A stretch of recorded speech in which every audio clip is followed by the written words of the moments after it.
to go up or not, but I love it now. Oh, we all love it. Honestly, it's brilliant. We all love it. Right, let's go back down pitch side with Dan Windle, who's with a Luton legend, Mick Harford. He's done it all here with Luton Town. Mick Harford joins me pitch side at Wembley. Adrian, you've just had an amazing moment where you just walked half of Wembley, clapping every single Luton Town fan here at the home of football. Mick, how are you feeling? So, just not long out till kick-off now. Very excited, very nervous. I think all the ex-players love coming to these games, but we'd rather be playing.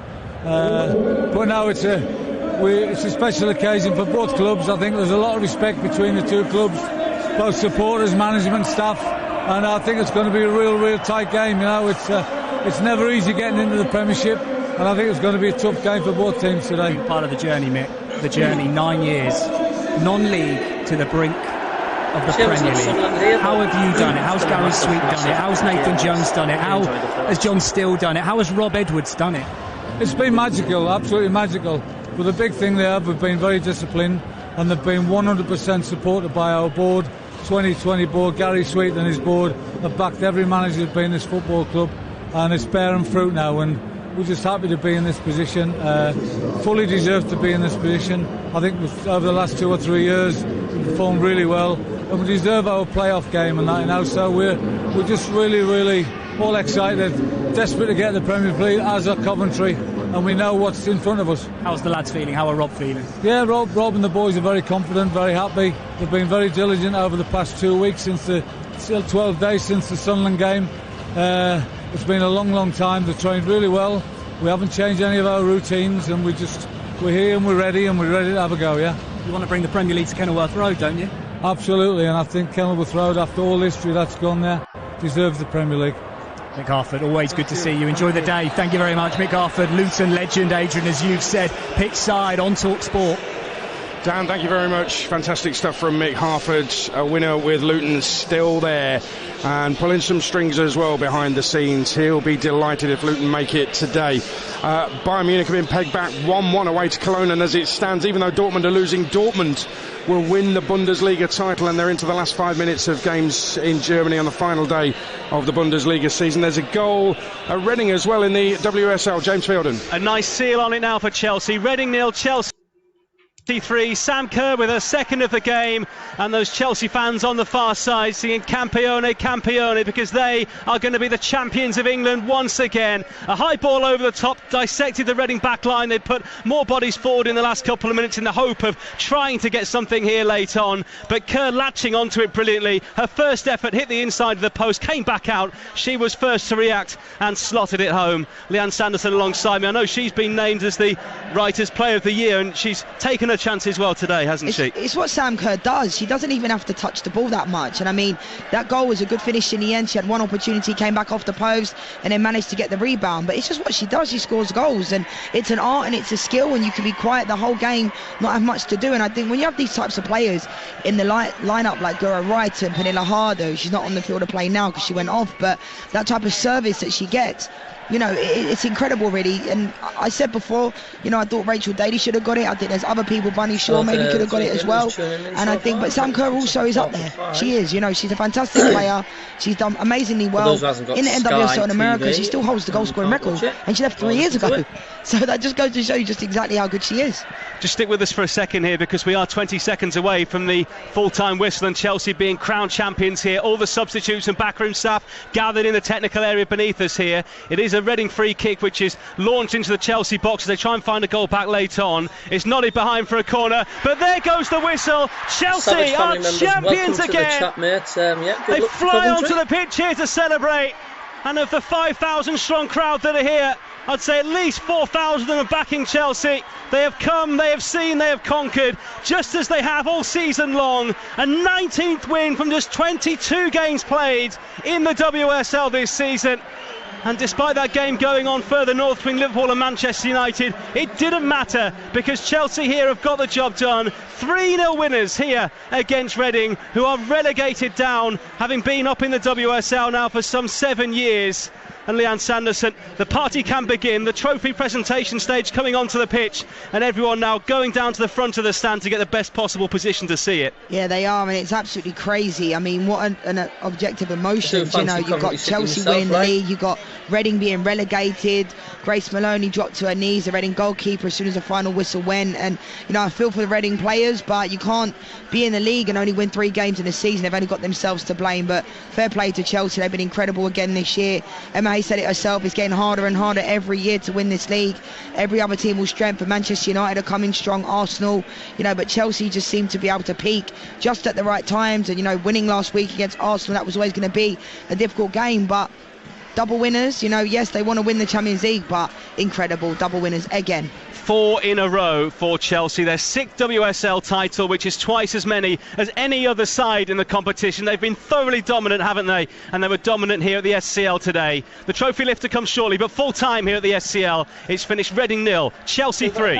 Leanne, let me put this, I want you to put this into perspective, this title win for Chelsea. It's yet another one, and people say, oh, they might just say, oh, they've done it again.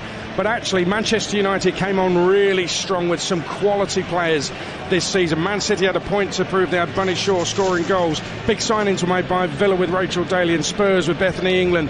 Arsenal had a lot of injuries. You wonder where they might have ended up had some of their key players stayed fit. I think that this title, where Chelsea have kind of had to come from behind and overtake everybody, I think that this might just mean that little bit more to Emma Hayes. Yeah, definitely. And Emma Hayes is a serial winner. These players, they just get the job done. They know how to get it done. And I agree with you, Adrian. You know, the league always seems to go down to the wire, but I think nobody really expected Reading to beat Chelsea today. They didn't. It was a formality from the get-go. They were far superior. But Emma Hayes, this team, they'll strengthen in the off-season as well. Emma Hayes never rests on her laurels. They always seem to strengthen. They always seem to get better. And, you know, double winners, yes, they didn't win the Champions League. That's the one that seems to get away from them. But they'll come back next year again and they'll be fighting. But, you know, if we're going to say they've underachieved by winning a double, I don't really know what we're talking about, really. Leanne, been fantastic this afternoon. Chelsea celebrate. They are champions of the WSL again, but Reading relegated after Chelsea won 3-0 today. Bayern Munich have only gone and scored. They're back in front very late on in Cologne. They lead 2-1 as it stands. They win the Bundesliga title, and Dortmund, who only needed a win at home to Mainz, they're 2-1 down. They have blown it. Here at Wembley, sun still shining with less than half an hour to kick off. Coventry fans away to our right and the orange Luton fans away to our left. Let's remind you of the teams for this afternoon's Championship playoff final here at Wembley. Live on TalkSport, here's Sam Matchface. Coventry's late burst of one defeat in 19 games has seen them swap frustration for opportunity, but Luton are physical, well organised and deadly from set pieces. They'll be difficult to keep out. Coventry kept the Championship's top goal scorer quiet across 2 legs of the semi-final, though. Now they have to contain Carlton Morris and 6'4" Elijah Adebayo. Both teams unchanged from the second legs of the semi-finals. Wilson is the Coventry goalkeeper. McNally, McFadzean and Doyle the back three. Norton, Cuffey, Sheaf, Kelly and Bidwell. And then Allen and Harmer behind. Jokeres in attack. For Luton, it's Horvath in goal. Osho scored in that semi-final. Lockyer, who's been scoring for fun recently, and Bell. Then Drame, Clark, then Canberra, Mpanzu and Doughty, Adebayo and Morris up top. Cheers, Sam. Kick off at 4:45. To let you know that in Monaco, Verstappen has pipped Alonso to pole position. But back to this game. Coventry taking on Luton. Luton's Wembley record isn't special, but they won their only major trophy in their history at the old Wembley in 1988. They beat Arsenal 3-2 in the League Cup final with a very late winner from Brian Steen. One of the Luton heroes that day was one of the greatest players in their history, the former England midfielder Ricky Hill. He's spoken exclusively to TalkSport about that final and about this final here today. I was fortunate enough to be part of the team that managed to win one of the 3 domestic trophies in 1988, the Littles Cup final against Arsenal at Wembley. There we go, with Luton attacking the goal to our right. We had numbers in the box due to the free kick. Previously that was partially cleared, and as the ball came into that area, Brian Steen, with his anticipation, moved into an area where he thought the ball would arrive, and as it did, he connected with a well-timed side foot volley. The outside, there's Steen! And Luton are ahead! in the very last minute. Shortly after the kick-off, the referee, I believe, was Joe Hill. He blew up for full time. And Luton have won their first major trophy.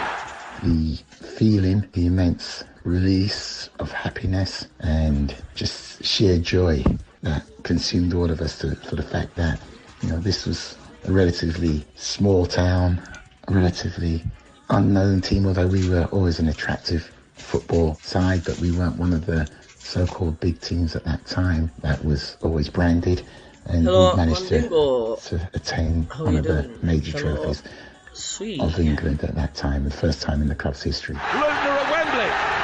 They are in the playoff final.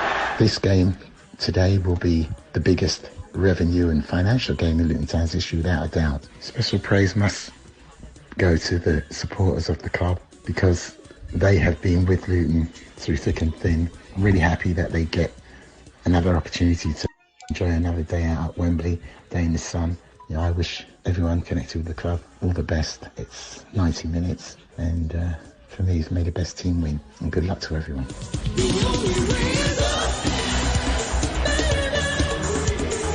Where he was, Ricky Hill, and actually that League Cup final back in '88, he just had 5 months out with a broken leg that he sustained on Boxing Day. That was his first game back, and he only got in because another midfielder, Darren McDonough, got an ACL in training that week. How's your luck? I mean, that's just a shocker. But Luton won it, went back the following year, back to Wembley the following year, lost the final to Nottingham Forest 3-1, having been one up at half-time. But about this final, Ricky actually tweeted last night, and he said he was asked by a Luton fan about this side compared to that side back then, and he said that this team today knows how not to lose. That team back then in the 80s knew how to win, and I thought it was a perfect way of summing up. Very effective. He said both are very effective, but they're very different ways of playing. Yeah, absolutely. Looking back at Ricky's wonderful, skillful ability that he had was quite sensational. So yeah, you have little periods where your team goes through these things, but you know what you have to do is build, and the club is building in the right way. That I'll tell you, the character of their team is outstanding, and a lot of their players are being pushed together without giving them the credit for how good they actually are, and I think we'll see that today. That's what I'm looking forward to. You know, Ricky was part of the golden era of Luton, you know, and it was quite, you know, the Steam brothers were quite exceptional, you know, and I think Dino's too young to remember them, but you know, growing up, Ricky made me want to be a midfield player, made me want to play, you know, and so I understand what he's saying, but when you come to this place, and if you're very, very difficult to beat, you've got a good chance of winning, haven't you? Yeah, but how much of it is about being brave on the ball as well, when you've got possession, not just booting it long? And I'm not saying that Luton aren't going to do that. They certainly did that in the second leg against Sunderland, but they needed to do that, and it was effective. They're here today. That's proof how effective it was, and I wonder how brave they can be on the ball, because they may need to be today, because Coventry have got Gus Hamer, who loves being on the ball. They've got players who love the ball. I think the problem is it's such a massive occasion, and you don't care how you play. Of course you want to execute the plan perfectly. In an ideal world, you'd love to be expansive, you'd love to be great on the ball, but can you bring yourself to open yourself up? Because you can't help but have that tiny little bit in the back of your mind of the fear of what it means to not win this game. You don't really want to think about it. You know it's there, and you do not want to think about it, so it inhibits your performance slightly. And that's why these games generally are so tight, so tense. It's not an expanse of wonderful football.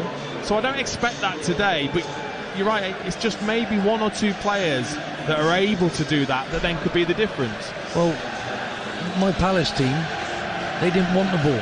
They were brilliant without the ball, and yet we still had talent like Wilfred Zaha and Balassi. So I literally can't wait to see Luton live. I've seen them a couple of times on the telly, and they've really impressed me. And the biggest thing about it is they know how to win a match. And what's wrong with going long sometimes? Holland did it in the World Cup. They got back into the game, and then they stopped it in the extra time. It was the maddest thing I've ever seen. You know, you put Weghorst on front and they don't hit him on the head. What are you doing? Why did Van Gaal stop it? Listen, whatever, they both deserve to be here. Let's wait and see what happens. Well, listen, Rob Edwards, his win rate at Luton's higher than Nathan Jones in either of his spells, and having been sacked at Watford, to come to Luton, take them to within 90 minutes of the Premier League, it must feel so sweet for him.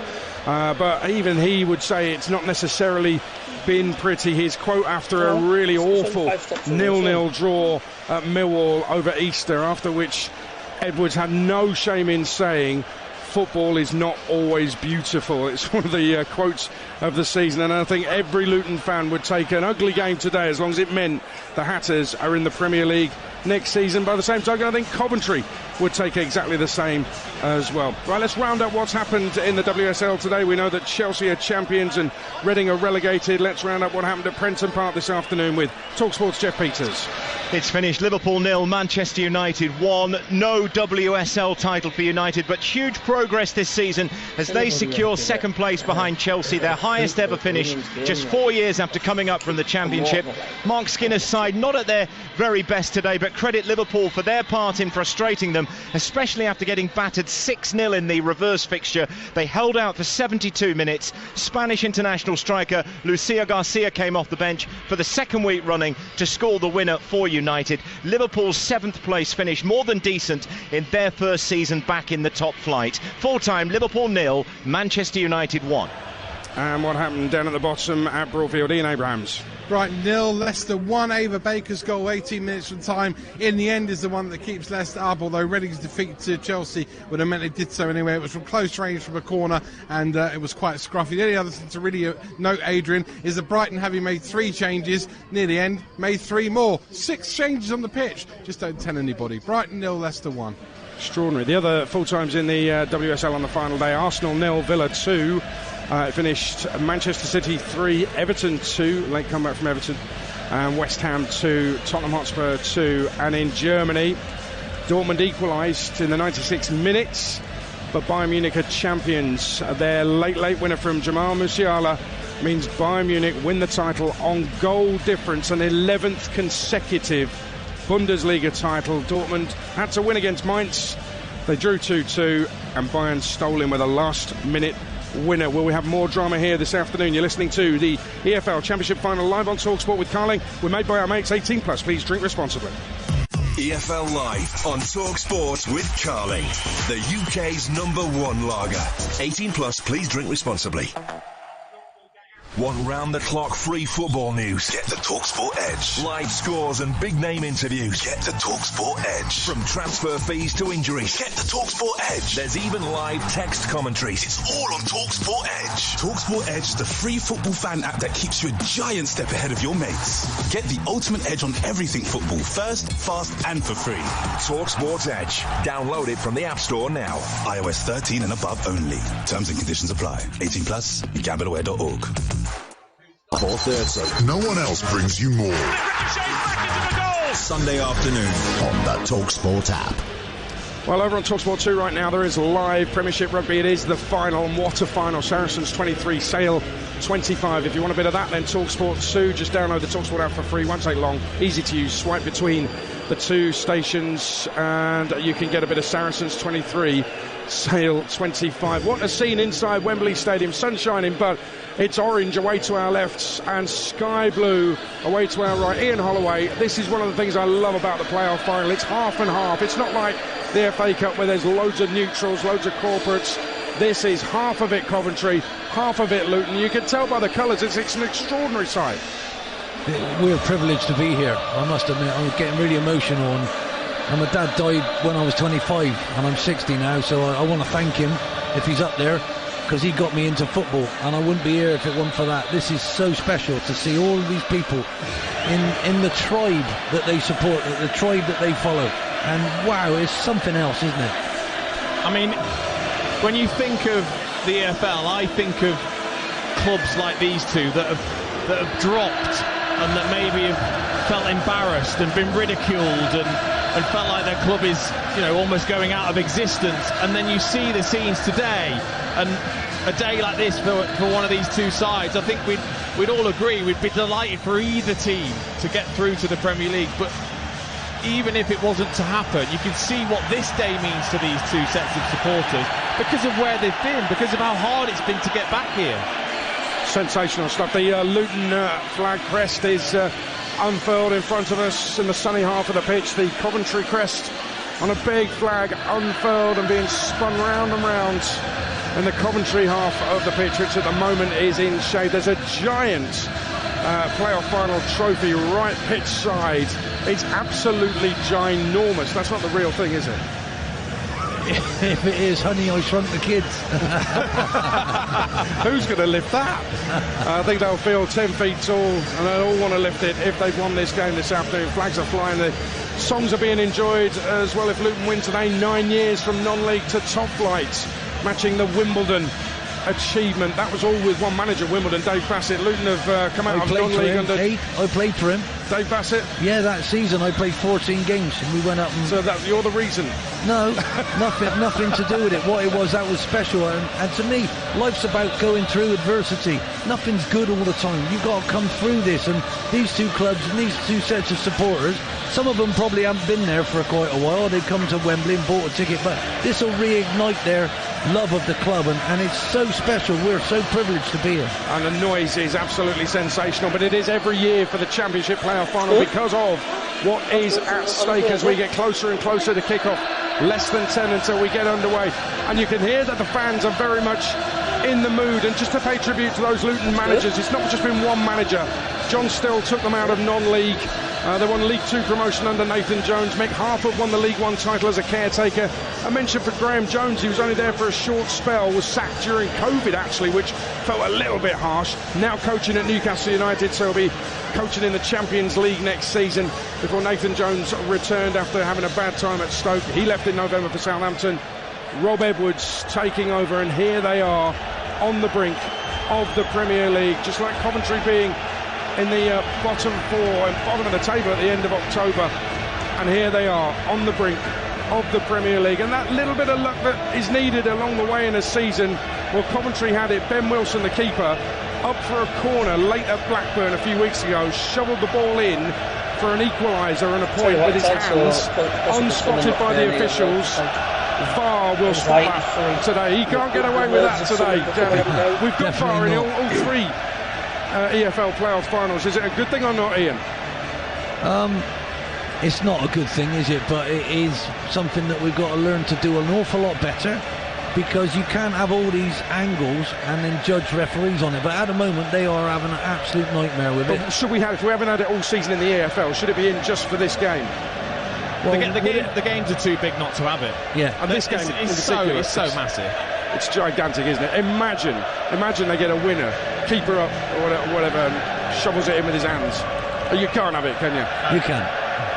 I just want them to do it better. Didn't Palace do it with the dodgy penalty, or am I? No. Oh, okay. No, Watford said he dived, but Wilfred didn't dive at all. That was our game plan. We put him up against a defender who couldn't handle him, and he got given a penalty. It worked. Well, by the noise you'll be able to hear that the two teams are making their way out onto the Wembley pitch. What a moment for some of these players who've, some of them been journeymen down the lower leagues and lower still. Some of them, Pelly Ruddokampantu was with Luton in non-league. He's here on the brink of the Premier League. And Liam Kelly for Coventry, the captain, was with them in League 2, and he's here on the brink of the Premier League. Extraordinary stuff, two sides, and you kind of want them both to make it to the Premier League because of the troubled history that they've had.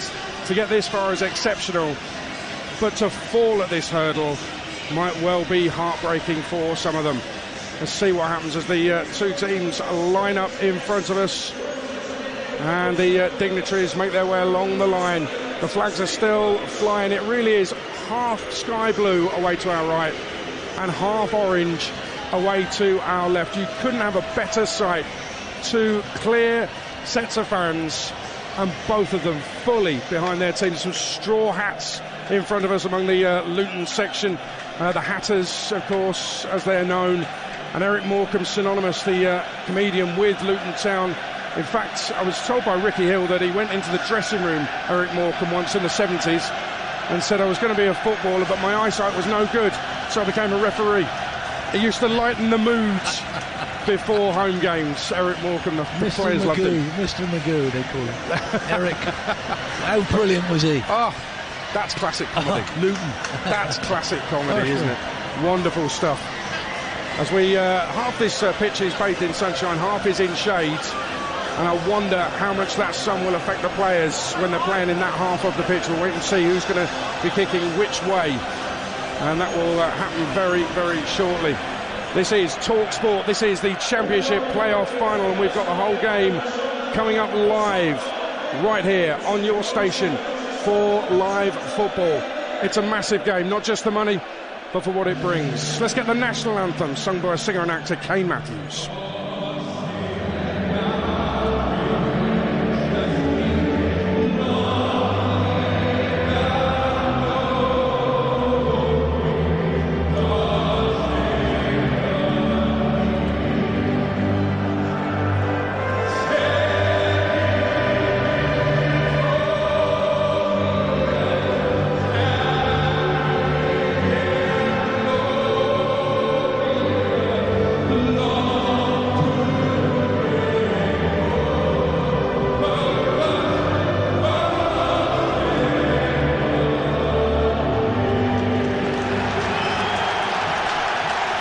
Part of the magic, isn't it? Now, we love a fairy tale, don't we? Well, once upon a time there were two football clubs, one stuck in non-league after having 30 points taken off them by the FA, the other left homeless after years of mismanagement. Rags to riches is an understatement. They both share centre stage today in front of a packed out roasting hot Wembley and a global audience who cannot wait to see who shall go to the Premier League ball. It's the Championship playoff final. It's live on TalkSport. It's Coventry City against Luton Town. And here's your commentary team of former England striker Dean Ashton, a man who's won this playoff final twice, Ian Holloway. And first up, TalkSport's chief football commentator, Sam Matterface. Thank you, Adrian. Good afternoon, everyone. If a match could perfectly illustrate the beauty and the success of the football pyramid, then this is it. Two teams that 5 years ago played out a thrilling 2-2 draw in League Two that featured Liam Kelly of Coventry and Luke Berry and Dan Potts of Luton, now scrapping for a place in the biggest, most watched, most followed league in the world. Don't be fooled into thinking that the road to get to this point has been swift or smooth. They were both former top-flight regulars who dropped like stones. After 89 years, Luton went out of the league. Coventry were homeless and almost went out of business. But now under the arch at the magnificent Wembley, the riches and prestige of the Premier League are within touching distance for Rob Edwards and Mark Robbins, two managers with fascinating stories of their own. The sun beaming down, the arch glinting, the huge bowl vibrant with its sky blue on one side and orange on the other. There's a sense of anticipation in the air, but only one set of supporters will have their thirst quenched by the time we get to 7 o'clock tonight. Luton and Irvie, this is playoff campaign number 7. All of them have ended in heartbreak. Coventry have never lost a playoff match. What happens this afternoon? Coventry in sky blue have Wilson in goal, McNally, McFadzean and Doyle. The wing-backs Norton, Duffy and Bidwell. A boxing midfield of Kelly, Sheaf, Allen and Harmer. Gyökeres, the top scorer, up top. For Luton, it's Horvath in goal, who came off the bench in last year's Championship playoff final for Nottingham Forest. Osho, Lockyer and Bell, the back three. Drame, Nakamba, Doughty, and then Pelly Ruddock Mpanzu, who encapsulates this Luton Town team, and Clark behind Adebayo and Morris in attack. Our referee is Michael Oliver. The VAR is Chris Kavanagh. Coventry go away to our right-hand side and into a huddle, lining up on the centre circle. All together as one, Luton Town. Atmosphere is crackling. The Luton Town players staring at their opponents away to our right-hand side. It's almost got the feel of the New Zealand All Blacks haka, the way they are standing and just lining up in front of their opponents as if to say, here we go. We're together as one, and we're going to take you on. On Monday we have the League One playoff final. Wednesday we have the Europa League final with Sevilla going for yet another triumph versus Jose Mourinho's Roma. And then next Saturday it's the FA Cup final. Ian Holloway won a Championship playoff final with Blackpool, one with Crystal Palace. And Dean Ashton knows what it's like to be promoted. They're with us and we're underway. Dean, what's it like from a player's perspective to know so much is at stake? Very difficult not to let the occasion get to you, to try and be calm, to try and make sure that your thoughts are in the right order and that you remember what the manager wants of you. But it's there for you, that's what you know. It's there to go down in history, do something that can be remembered forever.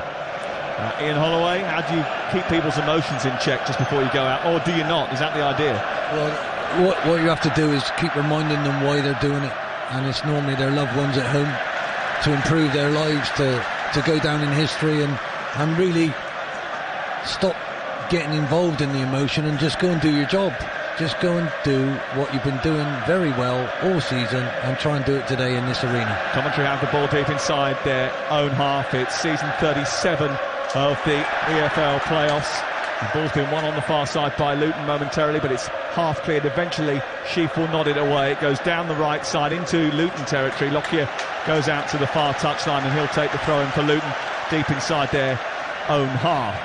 Coventry use a box midfield. They aren't afraid to go after you. We saw that right from kick-off as Gyökeres went steaming into opposition territory. They'll press you all over the place. Gyökeres actually almost scored in the first half at Borough after pressing Zach Steffen in the semi-final.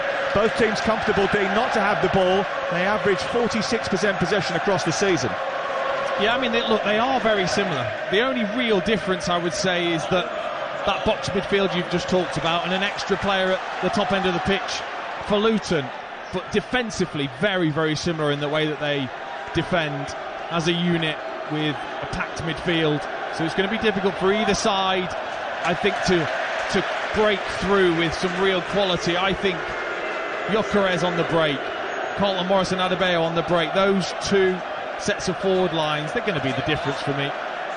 Ball picked up in midfield by Allen, sees it back towards Doyle, who's on the left edge of the penalty area, all the way back to Ben Wilson, the Golden Glove winner in the Championship this season, the goalkeeper who strides the ball out towards the far side, collected by McNally, takes it up into midfield where Norton Cuffy will send it back towards his goalkeeper. Luton tend to go longer than Coventry. Only Rotherham, Birmingham and Millwall have played more long passes than Rob Edwards' team. Coventry aren't afraid to do that either.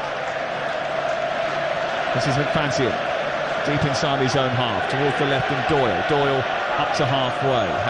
Harmer, with his back to the halfway line, turns and tries to play it forward. Gustavo Harmer, who had a great end to the season, scored the goal that took them to Wembley and hit the bar from a free kick in that game as well. 10 goals over the campaign. He might be influential as well as Victor Gyökeres in this Coventry team today. Ball picked up in midfield by Sheaf. Good intelligent footballer, very clever boy apparently as well. And it's worked out wide towards the right. Norton Cuffy plays it infield up towards Gyökeres, who collides with Bell, and it's going to be a free kick to Luton just short of the halfway line. I mean, Gyökeres naturally will want to exert his physical presence on the back three. He'll want to, I think, try and isolate Lockyer. I think right down the middle, they'll be looking just to play either side and make those arcing runs in behind Lockyer. And Luton from a set piece send it long. Lockyer sends it into the penalty area. Doyle away. They are dangerous from set pieces, and they've managed to get the second ball. Adebayo trying to get hold of it inside the area. It comes back out on the edge of the box. Nakamba spreads it wide out to the left, and Doughty, who's got great delivery from that left-hand side, can send them in from that sort of range. It then takes a deflection off Norton Cuffy and bounces away for the first corner of the game. Here's Ian Holloway. Yeah, so far I've been very impressed with the midfield four, the movement that they've got. And Gyökeres is really dangerous. He's on the last man, Lockyer, in the middle there. So this is the first opportunity that Luton have got to see what they do with this corner. They're brilliant at set pieces. Yeah, big aggressive side. They want to try and get on the front foot from these sort of situations. They're a huge threat from crosses and wide areas and set pieces. The ball's aimed towards Lockyer. It comes down, it's scrambled towards goal, and then it's helped in at the far post. There may have been an infringement in there, maybe an offside, maybe even a handball, but it certainly looked as if it was a little bit scruffy when eventually was put in. Lockyer's claiming that the ball crossed the line. He's got 3 goals in his last 4 games. It will be checked by VAR, this. Our first use of VAR today. Just coming and having a quick look at it. Accusations is that it came off someone's hand, did it, or they were in an offside position on the way through. Either way, Michael Oliver was quick to rule it out. I'm just waiting for VAR to check it. Dean Ashton. I mean, look, I can't imagine that he would be offside, and if so, it is incredibly tight, and then you wonder whether there's a hand involved as well. Has Lockyer given a foul? Might just take a couple of seconds. Well, Lockyer's header comes down into the box. Morris flicks it on, and then it comes through. Yeah, he looked offside to me. He looked offside to me. I think that may well be offside against Osho, who scored very early on in the game against Sunderland, the second leg at Kenilworth Road. Offside is the decision. As a result of that, no goal. That would have been a bright start, wouldn't it? It certainly was. Well, it's lifted the Luton fans incredibly, because Coventry looked quite settled at first. You know, these moments are really important. You look at your team and they're settled down. But I think we've got a great game on our hands here. I mean, that's a great example of what Luton want as well. I mean, 27% of their goals this season have originated from set play, so not straight from the first. It's about that second, that third phase that players have got to be really alive to. Osho there, I thought, was brilliant. He was anticipating that knockdown from Morris. Yeah, it was. It's something that was a feature of their game over the course of the season.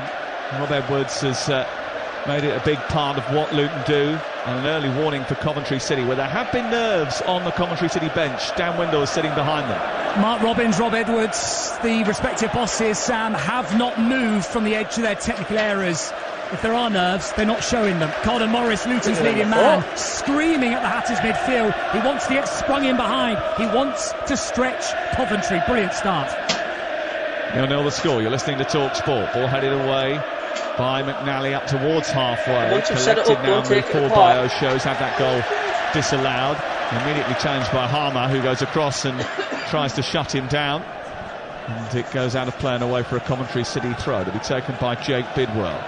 He lays it back into midfield, Sheaf forward, Harmer's got hold of it, Gyökeres, good football this, Allen forward, it's behind Harmer, has to try and hold off Osho now, then skips infield. There was a challenge on him by Nakamba, which the referee didn't like. They want to take the free kick quickly, not going to be allowed to. Coventry have a free kick just in front of the centre circle, down in front of us, attacking the goal away to our left. They've got a bit of an issue here. Lockyer's gone down on the floor, and he needs a bit of help. Yeah, this is a worry, because he's gone down, nobody near him at all, Lockyer. I don't like to see this at all. Quite concerning, wasn't it? Because he just sort of went down away to our left-hand side, and that was after the ball seemingly had been put out of play. And immediately the medical staff are signalling for something rather serious here. They're asking for a stretcher for the Luton Town captain, Tom Lockyer, who has been finding his form recently with 3 goals in 4 games. And he has been struggling with a bit of a toe problem. At the beginning of the season, his future was in doubt. He came into the team because of Sonny Bradley's injury. And there is some concern about his well-being here. And the players have just trotted over towards the near touchline, so I'm hoping it's not as serious as it looks. Unfortunately, that doesn't look good, does it? Good gracious me. Will they tell you, boys? I mean, look, you can normally tell with the physio's reaction to any situation. For both physios to turn, I personally don't know what crossing the arms means, but it's a signal, isn't it? That is a signal then for other medical staff to come on.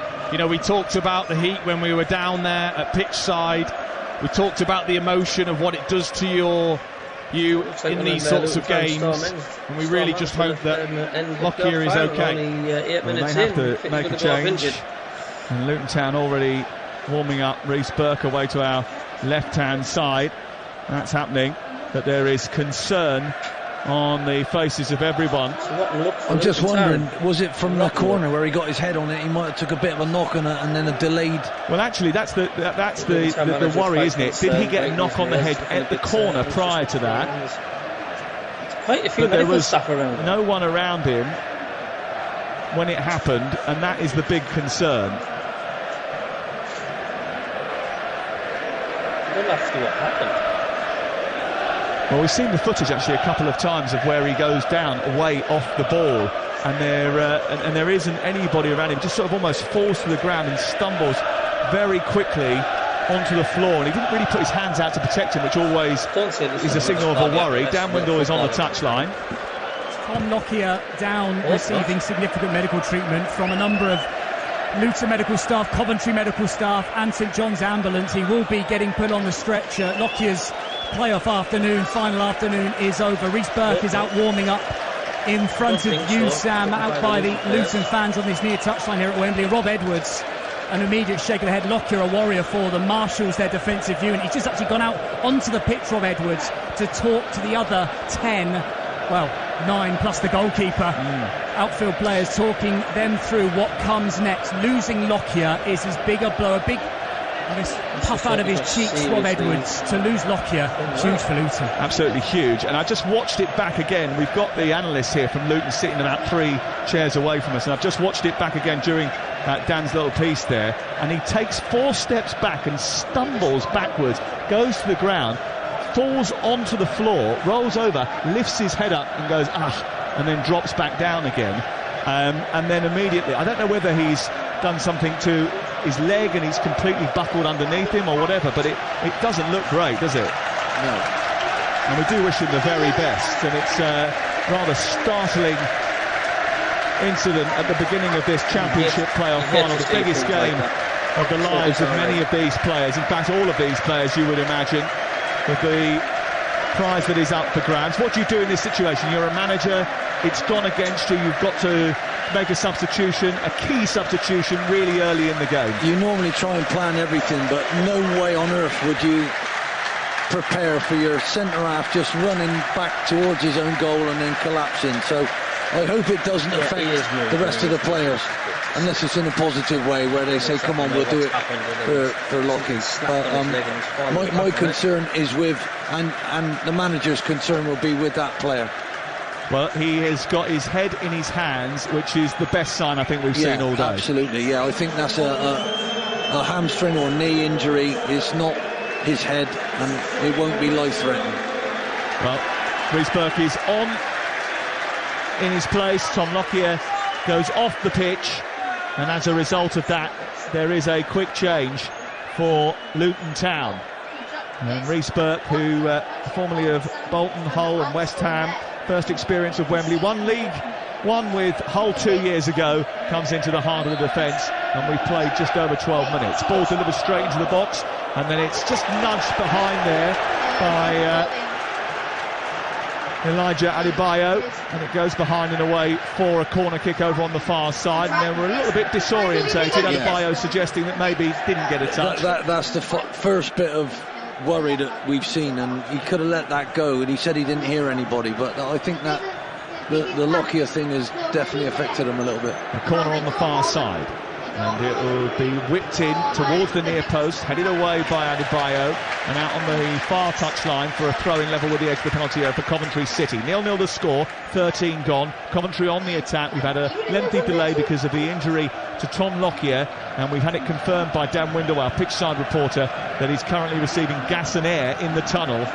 as they look to try and stabilise the situation pitchside. Ball is over on the right side. Coventry on the attack to work in that defensive position over on that far touchline by Doughty, who gets in front of Jamie Allen and shepherds the ball behind and away for a goal kick. Dean Ashton.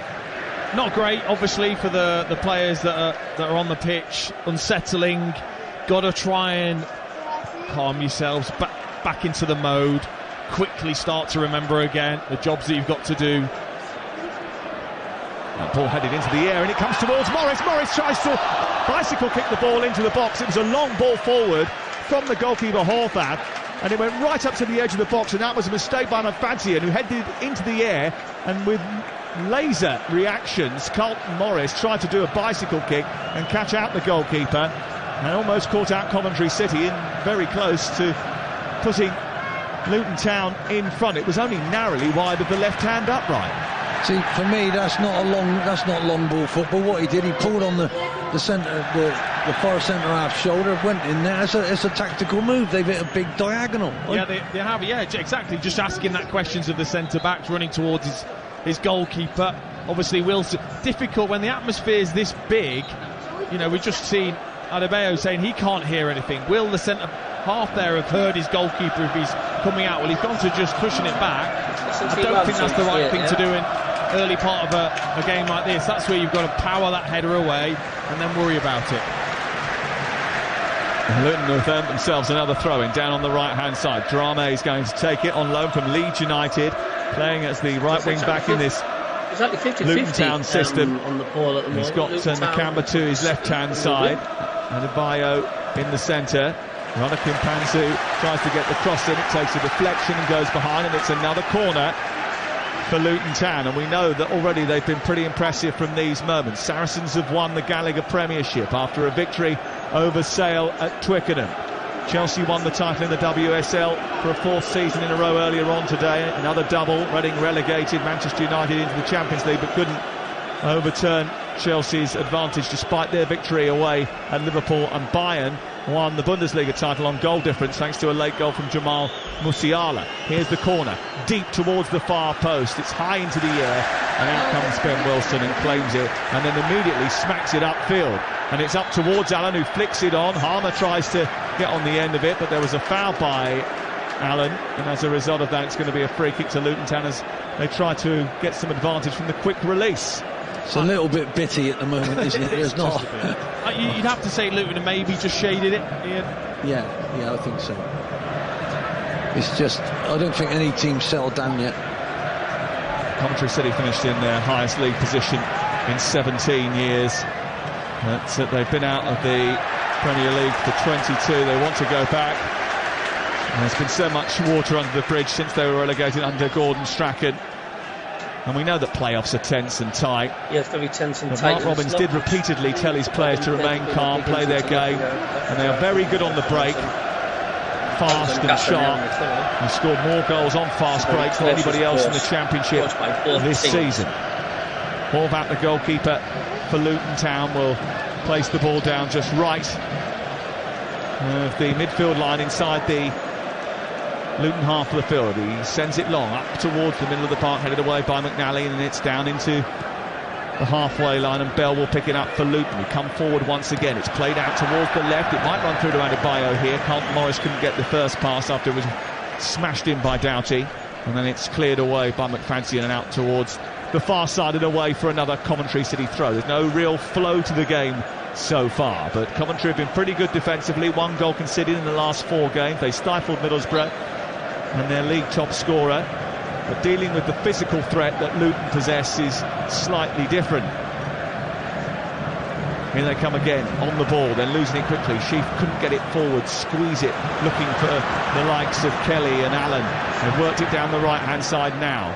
Norton Cuffy picks it up, plays it infield, doesn't quite reach Gyökeres, and then it's cleared by Nakamba, who sends it long, and then Adebayo just saw McFadzean cross his path as he went to chase into the left corner of the field, and then Wilson rather sensibly goes across and allows the ball to run across his body and go out of play for a goal kick away to our right. But it is a bit helter-skelter, a bit frenetic, and lacking Dean in a bit of control at present.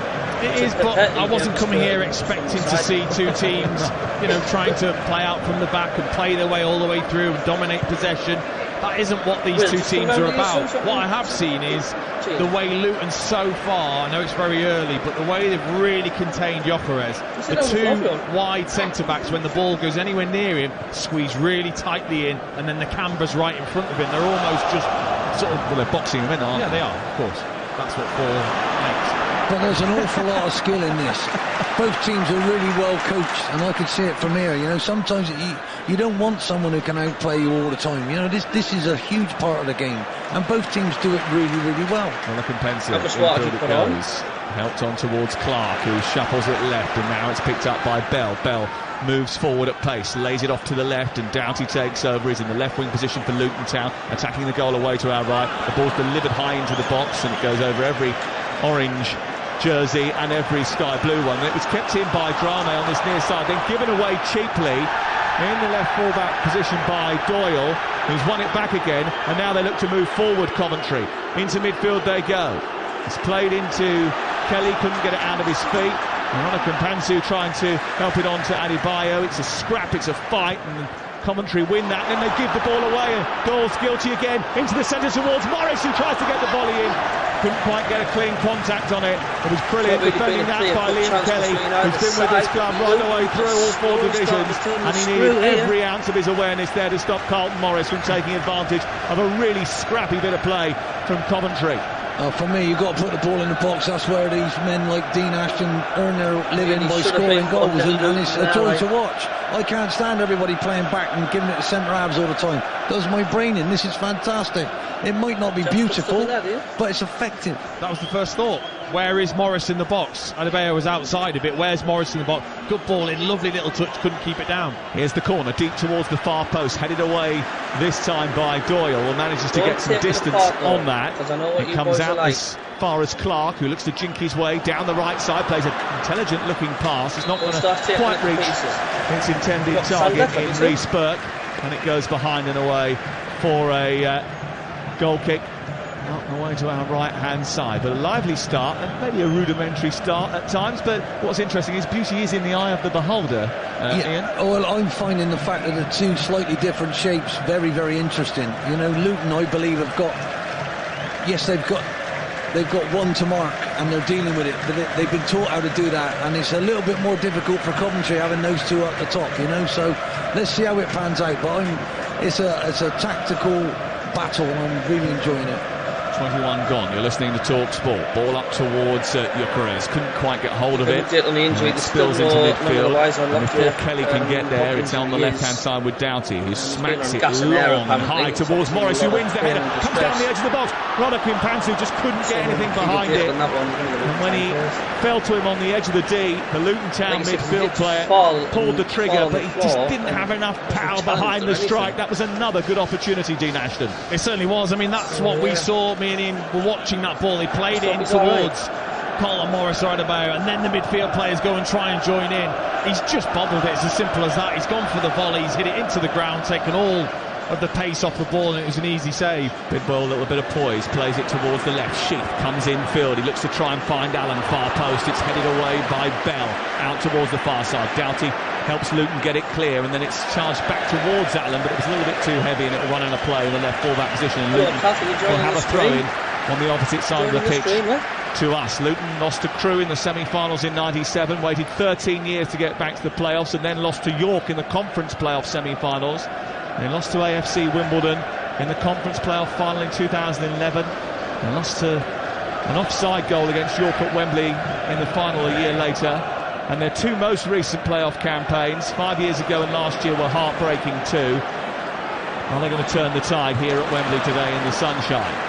They've already lost Tom Lockyer, their captain, to an injury in the first 10 minutes of this game.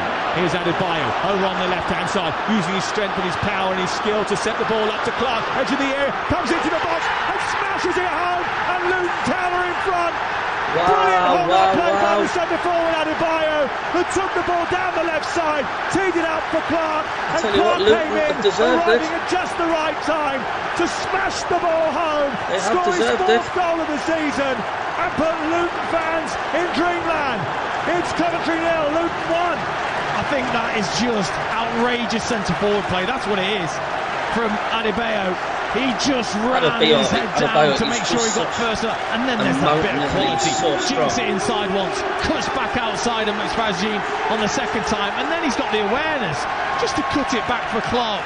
Lovely first touch to set it up, and then he just strikes through it. I don't think he's really aiming for anywhere, just the middle of the goal, strikes right through it, too much pace. Brilliant centre-forward play in.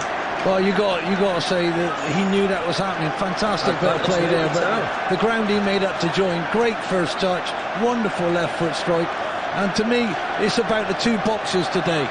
It's the Coventry have got 1 up front and a box in midfield, and then Luton have got 1 sat in front of them, back 3, and then a box up front, and that looks to me like it's going to be a big tell on what's going to happen today. Well done to Luton, fantastic goal. Well, Jordan Clark missed a big chance in the semi-final, but he wasn't missing that one. It was a brilliant strike from Jordan Clark. Goal number 4 of the season, but they don't come much bigger than that. Do you know what as well? It's about that desire. He could easily have just watched that and Adebayo done the work, and then he looks up and you're not there. He's not. He's thought, I've got to get there. I've got to make sure I'm one of the players. It might not come to me, but one of the players that then tries to disrupt that Coventry backline and frees up a player, ends up at him. Then the composure. Like I said, he's got his head down and hit it. The goalkeeper's guessed wrong, and it's just flashed past him. You're listening to Coventry 0, Luton 1 in the EFL Championship final on TalkSport with Carling, the UK's #1 lager. 18 plus, please drink responsibly. And Jordan Clark, well known to Mark Robbins from their time together at Barnsley. And I know that Jordan Clark, who grew up in Barnsley, will have a keen eye on what happens on Monday's League One playoff final, which is also live for you on TalkSport this Monday. Adrian Durham, Jim Proudfoot will be here for that one. Between now and then, we've got so much more to bring you, including tomorrow's final day of the Premier League season. We've got the League Two final as well earlier in the day, and everything that you could possibly want in terms of football over the course of the next few weeks is live on TalkSport. And just download our app. You can flick through the 2 stations and you'll get everything that you need. The Coventry fans look a little bit disappointed, look a little bit down. I think they know that Luton have started this game better, and 25 minutes in, they have the control in Holloway. Yeah, I don't think Mark Robbins will be sending a Christmas card at the moment. But no, there's an awful lot of the game left, and it's still very fascinating. But you have to congratulate Luton so far. They've got their game intact. They know where the threat is, and Mark Robbins' team aren't performing like they can do, so but there's still plenty of game left. Luton have some happy memories of Wembley, the League Cup in 1988, the Steam boys, Andy Dibble beating Scunthorpe here in the EFL Trophy. Their playoff dreams have been dashed more often than not. They have the lead here. Gyökeres, though, for Coventry is attacking down the right-hand side. He's going to run out of room trying to keep the ball in, and being chased over on that far side by Osho, and it goes out for a throw into Luton deep inside their own territory. See, that's what I mean, Sam, that they've overhit that. There's a little bit of tension in that pass. Normally he'd be getting on that now, and they'd be streaming up the pitch to support him, so just got to settle down.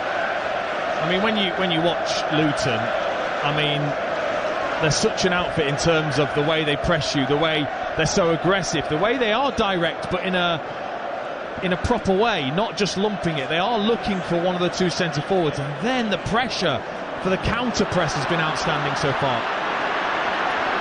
Here come Harmer and Coventry down the left channel, and working back to get the ball clear was Drame, and it goes out for a throw in level with the edge of the penalty area that Luton are defending. Coventry in possession, left wing is where Jake Bidwell tosses the ball in from. Harmer gets hold of it once again, goes back to the left-hand side where it's collected by Bidwell, and then all the way back to the halfway line, and McFadzean, who's having his first Wembley experience. It hasn't been a great Wembley experience so far. There's still a long way to go in this game. We've only played 28 minutes, and that ball's given away by Doyle, not for the first time. It's played infield to Bell, and now Luton Town can go on the hunt once again. They play the ball wide to the left, and Doughty's got it. He chips the ball right-footed high into the air, looking for Morris. The flick on goes towards Adebayo. Then back to Morris. Great decision to come out and chase him by the right centre half McNally, who put his body on the line and just about got enough on the ball to flick it up into the air, and Adebayo can flick in the rebound. It goes out for a goal kick. Another big chance. Luton are such a handful. Everywhere they put the ball, they're trying to outnumber you for the seconds. I mean, when I played for Wimbledon all those years ago, they talked about 0 possession, winning back the 0 possession. So you send it long, and then it drops off a centre-half's head, and you've got to pick those bits up. And Luton are formidable at this. Yeah, I mean, look, they've clearly worked on it, especially those 2 centre-forwards. How refreshing is it to see 2 centre-forwards work together and show what a handful you can be when there's that real link-up play between the 2 of you. And Carlton Morris did brilliantly there, just to get something on the header. It just then drops to his mate, a little bit of link-up play. I've got to say the defending there from McNally and Doyle to squeeze in between and block that shot from Carlton Morris was outstanding. I think Doyle's actually injured himself in the process, but that was vital. But McNally getting across to squeeze in and stop that shot from going on target was brilliant, and then came back off Doyle. I think McNally injured his mate as a result of trying to block that, which was absolutely vital. But it's Luton Town who lead by a goal to nil. After 23 minutes, the goal came from Clark. It was good work by Adebayo in the left wing position to set up Clark, and Clark smashing it home to give Luton, well, even more thoughts of the Premier League. Let's go down to the touchline. This pause in play. There's a bit of an injury, and both of these two sets of players are taking on a drink, and Dan Windle is down there alongside them. Callum Doyle limping, Sam, but he's going to be okay to carry on for Coventry. Very interesting. Eddie Vivash, the assistant at Coventry, alongside Mark Robbins on the edge of their technical area in response to Clark's opener for Luton, screaming at the back three, back five. Can we squeeze 15, 20 yards further up the pitch? Can we get Adebayo and Carlton Morris away from our goal, further away from our goal? Luton pinning them in.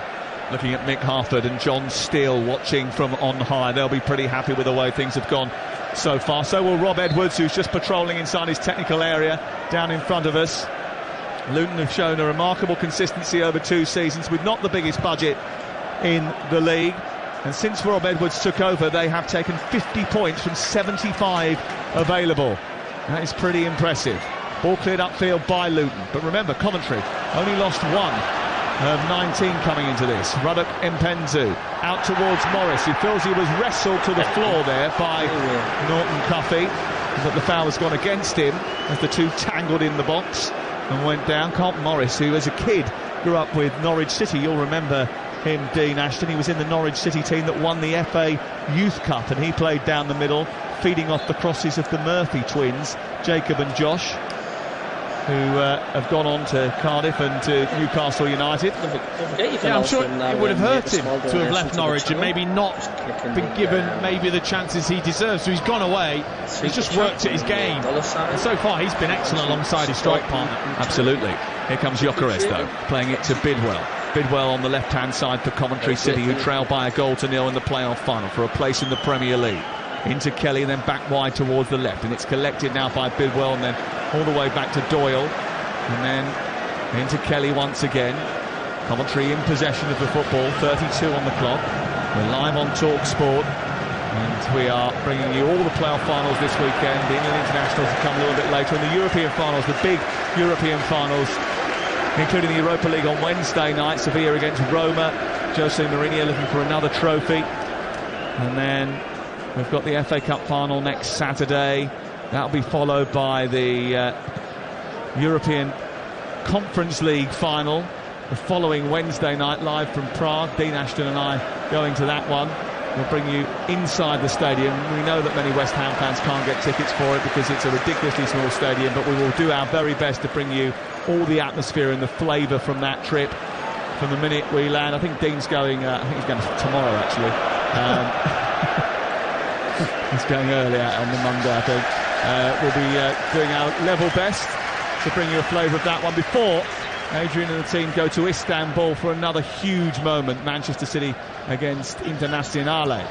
Here is Drame for Luton Town, sending the ball square and out toward the left-hand side, and Bell has it for Luton. A yard or so in from the touchline. Doughty plays it on, looking for Clark. Clark thinks he was fouled. The ball goes out of play, and it's away for a throw over on the far side. I have to say, I'm so impressed with Luton. Without the ball, they are brilliant. I know that sounds Clark weird. Onto Adebayo, and then here's Pelly Ruddock and Panzu out towards Drame, who's on the right side. Adebayo with a header. He gets above his marker and tries to glance it towards the far post, but it goes well wide of the goal in the end. But another example of the delivery and the chaos that causes inside the Coventry box whenever they get it. I mean, really, Coventry haven't had a sniff so far. No, what I think is brilliant, the two centre forwards come off, they let the back three have it, and then they squeeze you and guide you where they want you to play it, so they outnumber you. It's really brilliant, honestly. They are fantastic. How much of that is down to good coaching? It's incredible coaching, absolutely incredible coaching. And not enough of that, because the way Man City play, and everybody tries to copy that. It's all about the ball and the game's changing, and we got to have 15 million passes square and backwards. No, that's not football. There's lots of different ways to do it, and this is a wonderful opportunity for us to see a different side to it. It's a version of football. It's a version of football that somebody was sport, and they're winning year after year, but I don't want to see it. Everybody try it, because you're not good enough. Ball is on the halfway line with Coventry City's Luke McNally, who's on loan from Burnley. Actually, he's been majorly important since he signed in January. They've only lost 2 of the 21 since his arrival. He's been a big influence on the team. If you look at the statistics before he arrived and then what happened afterwards, he's definitely helped to shore up that defence. And they have conceded here. Harmer trying to get on the ball a little bit more, the playmaker for Coventry City, a key figure in their machine as they look to come forward. Jamie Allen lifts it into the air on halfway. Nakamba chasing around and putting pressure on the Coventry midfield. It's put out by Burke on the near side, and it's away for a throw-in. Rob Edwards, the Luton Town manager, did have good foundations on which to build, left to him by Nathan Jones, but that shouldn't take or diminish what he's achieved just to get Luton here. And he will hope that they can go the next step today. Gyökeres holding off Osho. Back to Gyökeres, looking to go on the outside of him again. Didn't really have the ability to go beyond him, and Osho's won the ball, but then given it back inexplicably, and Sheaf then plays it to Bidwell. So a little bit scrappy, and they're not quite in control of the football here, Coventry City, but they've been giving it back again. No, it's going to take a deflection and go out on this near side. I mean, the reason Luton are able to get on top is because defensively they've earmarked the 2 best players, probably on the pitch really, Harmer and Gyökeres, and they've just nullified that ball into Gyökeres and the ball in behind. And Harmer now, he's having to go really deep to even just get the ball, and he's the one that normally is the one that's breaking and creating for Gyökeres. Here he is trying to keep hold of the ball inside opposition territory. A rare foray into the Luton half, but Burke has cleared it away after good work from Drame. Brought down into the Luton half by Sheaf. Sheaf trying to charge forward. Burke with another strong challenge. It repels only as far as the centre circle, where Jamie Allen of Coventry works it wide towards the right. And here is Norton Cuffy over on the far side, looking to take the ball into the right wing position. He goes beyond the defender, and then Doughty gets back up and wins it back again. Norton Cuffy comes back at him. A real scrap on that far side. The whistle blows eventually. I don't think Norton Cuffy has heard it, nor has Clark. The free kick was given a couple of minutes ago, and those two walk away disappointed. But it's a proper battle, it's a proper scrap at the moment. It's Luton Town who are coming out on top. We've got 9 minutes before the conclusion of the first half. A lot of it is made of the set pieces, Dean, and how, having a big physical side, Luton have sort of maximised that, but turning that into be able to a massive benefit without sort of fouling the opponent or causing the opponent grief is quite an art, really. And choreographing those set pieces and maximising their usage is a major triumph for the coaching. Just a little bit of a miscommunication between Wilson and Bidwell yields a throw-in on this near side. Well, if you've got that physicality and you do use it in the right way, what an advantage it can be. Yeah. Teams don't like to, teams would, and especially defensive, they'd love to just sit there and have all the play in front of them. When you've got big physical players up against you, and 2 of them especially, Penzu in towards the edge of the 6-yard box, and Morris trying to steer that goalwards. He just couldn't get enough on it in order to do that. And then Wilson's clearance high up the field is just again too long, and it goes all the way through to Horvath. You've got to find your own way, and if you look at Brentford, they found their own way. They can go long, they can pass. You've got to be able to beat teams, and what Luton are showing us today, they know how to put you under massive pressure and make your Penzu again trying to shoot, blocked this time by Bidwell. Make your defensive players work, and they are overworking them at the moment. Yeah, well, they're getting balls in the box with regularity, aren't they, Luton Town? And we haven't seen any of that from Coventry City. And they did have to sort of ride a bit of a storm at Middlesbrough. The goal that they scored came arguably against the run of play, and then when Middlesbrough were really pushing toward the end of that semi-final second leg, they ended up having some good chances on the break, but they haven't had a sniff so far in this game. Harmer on the near side, trying to wriggle away from Ronican Penzu finds Allen. Allen trying to turn, and then Drame gets back and shuttles the ball out for a throw-in just on halfway to Coventry City. 1-0 Luton Town lead here. It's the first time that a town has ever played a City in a second-tier playoff. You are a fountain of knowledge. It's not true, actually. It's the first time in 30 years, but no one can remember the last time it happened. I'm old enough to, mate. Yeah, you can actually. It was Swindon Town back in the day. That were the last town to get promoted from the second-tier playoffs by that route, I think. Here is Bidwell on this near side, trying to toss the ball in. It's played up towards the edge of the Luton penalty area. Gyökeres trying to turn. Drame did well with Burke to repel the action, and then again they just squeeze you, tighten around you, almost sort of get you in a bit of a noose, and then just thickening it up so there's no wriggle room, and then they're able to clear Luton. It comes back into the box towards Norton Cuffy. It's cleared away on the edge of the box by Luton, and Doughty has found Clark, and Clark, who's short but very good on the ball, brings it to halfway, plays it out towards the near side, and then it's with Drame and Ronican Penzu, and then back infield to Burke, who clips it forward over the halfway line, looking for Carlton Morris to chase. Adebayo's gone across there as well. It's away by Doyle. Ronican Penzu in towards Nakamba, who's going to get the second ball here if the referee gets out of the way, which he does. He did well, and he plays it down the left, and there's a chance for Doughty now to get beyond the defender. He drives it into the box, takes a deflection, cleared off the line, comes off the defender and in.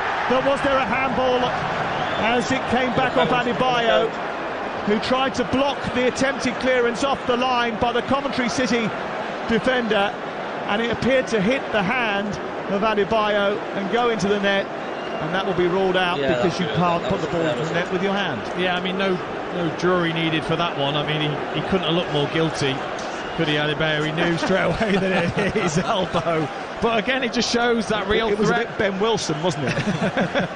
He did. He had that guilty look on his face. I think that the problem that Mark Robbins has got to sort out at half-time, you can't let one of the Luton centre-halves have time on the ball that they're doing it at the moment. You've got Gyökeres up there, you've got to put him under pressure. In terms of that, he's chosen Allen instead of maybe Godden. Do you second-guess yourself now, or do you think, no, I've got to stick with what I thought originally and not panic? No, you cannot let this happen. That left-sided centre-half or the right-sided centre-half has got time on the ball to deliver these balls forward. You can do it. As you're going to have to change it, get two up front. Norton Cuffy brings the ball away up towards the halfway line, and now Harmer can charge clear for Coventry City, looking to get it early in towards Gyökeres, but he was blocked off. It was too early, and there's no way he was going to get beyond Burke. He scurried out to the left side and collected the ball for Coventry. Now looking to attack once more, but lots of orange shirts have come back into position, and now it's at the feet of Liam Kelly. And they're looking to try and find a route through. Ben Sheaf might provide that. He drops into a number 10 position, but he's followed by Nakamba. Can't get it away. It's relentless defending this from Luton, but they've played their way down the left-hand side. A chance to cross by Bibble. He eludes the goalkeeper, comes towards Harmer, and his volley's over the top of the crossbar. Well, Horvath there didn't imagine that he wasn't going to claim the ball. I don't know if he got caught in the sun, but it went over his head, and he completely missed it. And coming in at the far post, Harmer managed to get a shot on goal. If he had have made it on target, that would have been 1-1. Well, that's the first time we've seen Coventry style, isn't it? The passing, got it on the floor, got it moving. Wow, what an opportunity that was for that young man. I love the way that Bidwell just stood that cross up. That's all he could really do. And then Harmer coming in at the back post. What a difficult skill that is. When it bounces high, almost the side volley, but when it's bounced high towards you, really difficult to keep that down. But that's a big chance. Big chance for Coventry. There haven't been too many of those in the game. Luton have had quite a few, but now they've won the ball on halfway, and they're a little bit misshapen here. It's Sheaf in towards Gyökeres, edge of the area. Back to Sheaf once again. Played it left. Harmer inside the area. Tries to jink it onto his right foot because he wants to get the shot away. Can't do so. Back to Sheaf, and all the orange shirts are back again.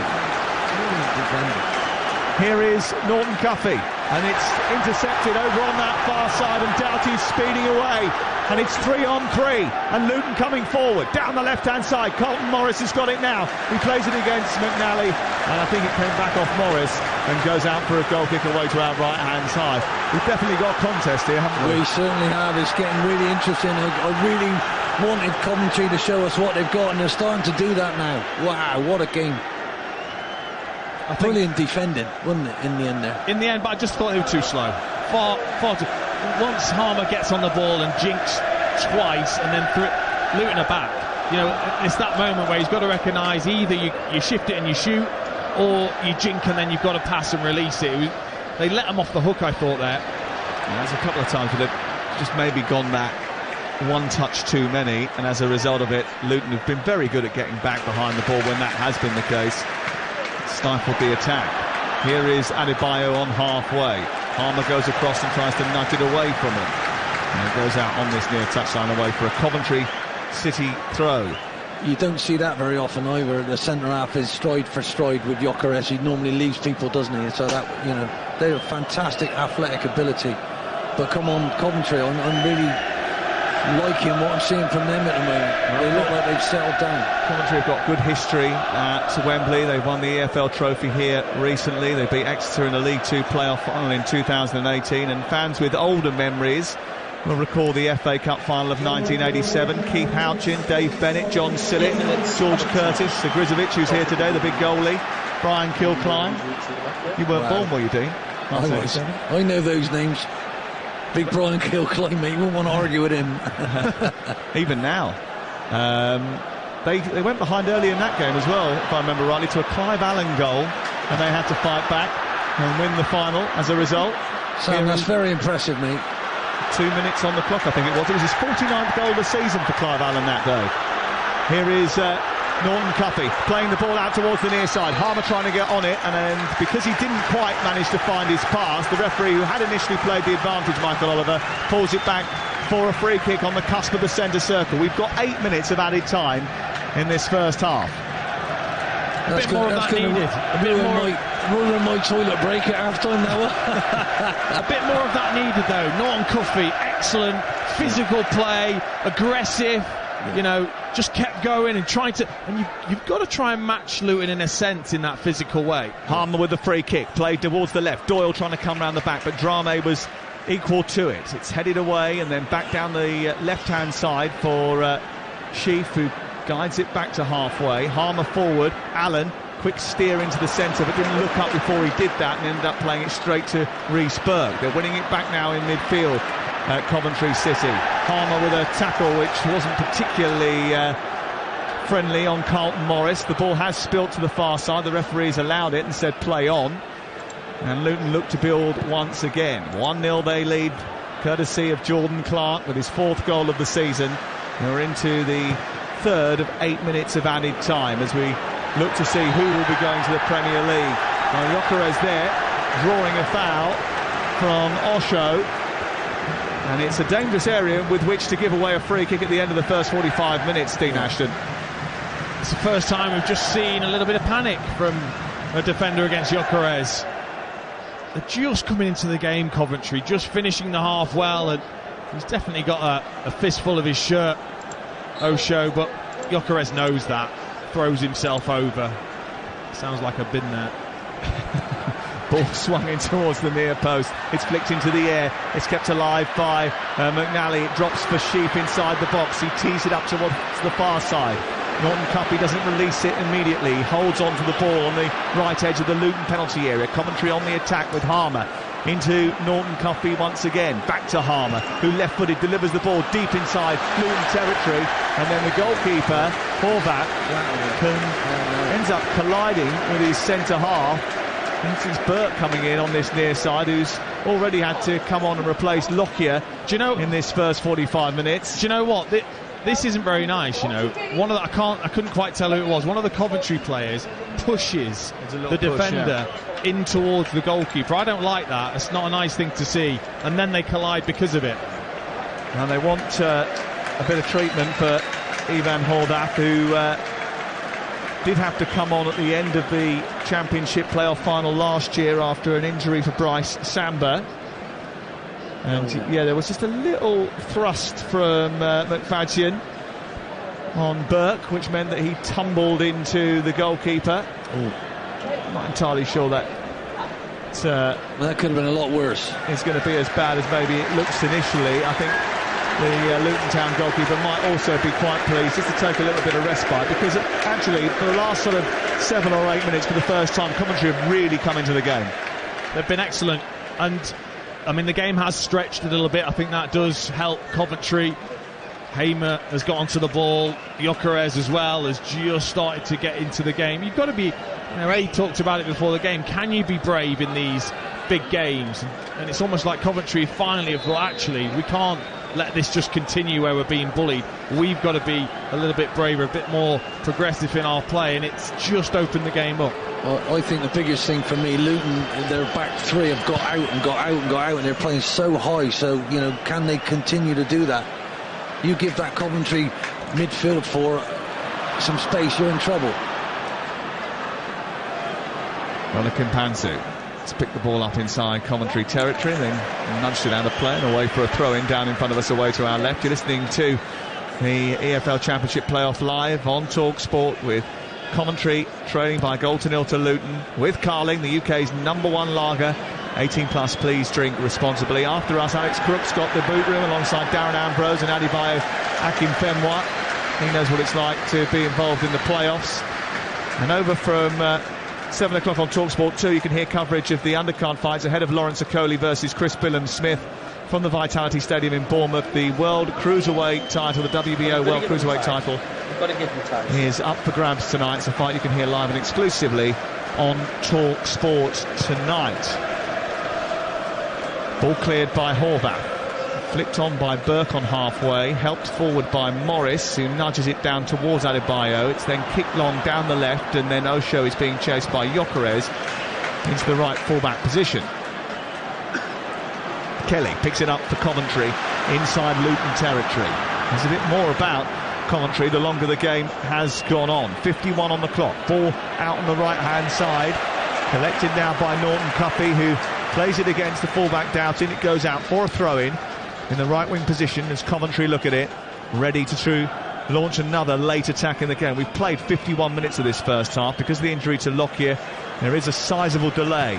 And Coventry haven't made the most of that, but then Luton have given it away, and Doyle has pinched it halfway inside opposition territory.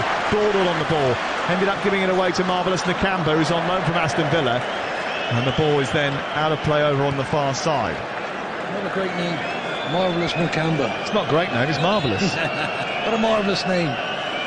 Wow. They've got some great loans, haven't they? They've done very well in the loan market, haven't they? Yeah, you've got Callum Doyle on loan from Manchester City, Luke McNally on loan from Burnley, Norton Cuffy's on loan from Arsenal. I mean, it is great, but it does mean that if they are to go into the Premier League, then Coventry will have to maybe upgrade their team. And Luton, with Nakamba, who's on loan, and one or two others as well, they might have to think about dipping into the market should they get promoted. That's the challenge that was facing Nottingham Forest when they went up at the end of last season. Here is Sheaf, who tried to play the ball intelligently down the left channel looking for Allen, but he didn't quite get the run that he wanted. Luton have got the run that they want from Adebayo on this near side, and he's moved towards the edge of the penalty area, attacking the goal away to our right. He's gone past Doyle, ran into him, then went down looking for a penalty. The referee was immediate in his dismissal of that, and it goes up to Gyökeres, who was dragged to the floor on the halfway line. The referee didn't give a foul for that either. How? And Marvellous Nakamba has picked it up and turned the ball over once again. I'm not quite sure, actually. He had his arm around his neck and dragged him to the floor. I thought he did brilliantly there. Gyökeres just sort of cushioned it with the head, tried to then control it. Here comes Doughty moving towards the Coventry penalty area. The ball is caught under the feet of Morris. They're scrapping for it in the muck and nettles of the midfield area. It's clipped long up towards Gyökeres, who's trying to isolate Burke. Burke does brilliantly, gets his body between the big Swede and where he wants the ball to go, and nudged it back to Horvath, the road to our left-hand side. That's the right-sided centre-half ending up in the centre. Brilliant. brilliant from the two of them marking him. He's a handful, isn't he? Good gracious me, Jokeris is a handful. Yeah, he certainly is. Harmer has been sent long down the right side. Bell's got to cross and try to shuffle him out of play. It's been kept in over on the far side by Harmer, who's trying to twist and turn in the right wing position. Needs a little bit of help here. And Kelly's come up to try and support him, but they found a ball on the edge of the box for Allen. It's miscontrolled. Burt manages to come across and charge it towards the edge of the box, and it will get cleared by Bell up towards Carlton Morris, who holds on to it brilliantly under pressure and almost got away actually from Doyle. When he didn't, he got crunched by Sheep. It's going to be a free kick just short of the halfway line. Oh, that is the half-time whistle, and this brilliant first half has been brought to a close. It's been a very different first 45 minutes to maybe what you might usually see at this time on a Saturday evening, but what an evening it's been so far for Luton Town. Well choreographed, well organised, and on top for large parts of that first 45 minutes. Coventry sneaking back into it towards the end. Now, less than a decade ago they were playing in the Conference, Luton, but they're now 45 minutes away from a return to the Premier League thanks to Jordan Clark's goal. Coventry 0, Luton 1.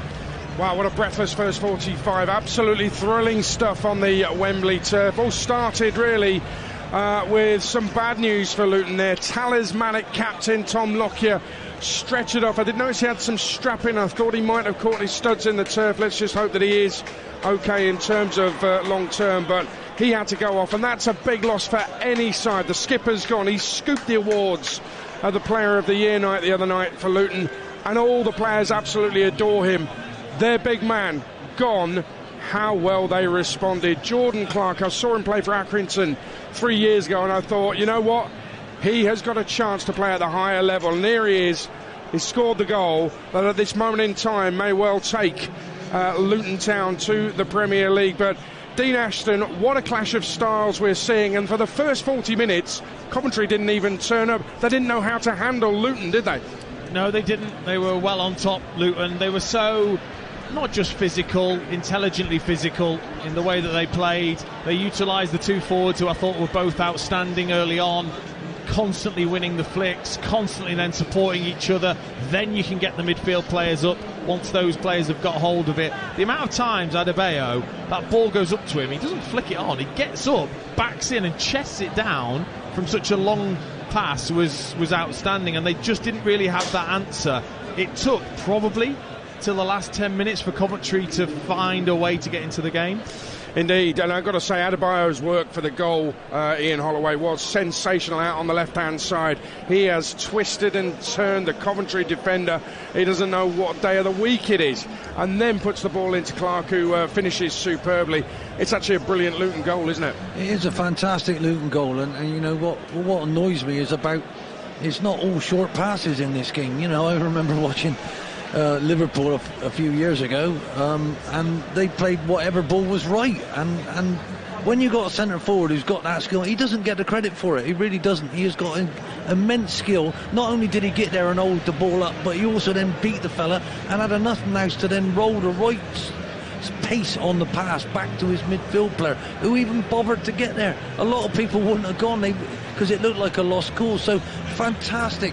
And I had a feeling that this was a huge part of their success, backing each other up and getting there. But what a great strike.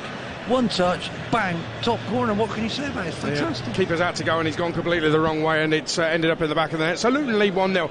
Let's have that debate then about the style of play, because from where I'm looking, you're saying they're long diagonal passes. For me, it's a huge diagonal, sometimes from their own half, aerial ball into the box, and the two big strikers are fighting for the ball. It is long ball, fight ball, let's pick up the seconds. Now, there's nothing, I'm not saying there's anything wrong with that, but let's call it what it is. And that isn't passing football, and I wonder whether that will transfer into the Premier League. Well, I took my team, and what did we do? We had disguised long passes at Blackpool. We'd work it, get it one side. If we couldn't get in, we'd get it and do a big long diagonal switch. There's nothing wrong with that, providing you get. Yeah, but it's Charlie Adam doing it, and he can put it on a sixpence. Yeah, well, I'm sorry. How effective are Luton? I wouldn't want to play against them, mate. I'm telling you. I'm looking at that as a coach, thinking, God, it must be awful to play against them. They don't give you any time, and they work the players that you don't want being worked all the time, which is your defence. And at the moment, we are seeing, even in the Premier League, going down into the Championship, far too many teams trying to muck and mess about with the ball, if I put it in my Bristolian way and lose the ball on the edge of their box and concede goals. What are we doing? That's rubbish.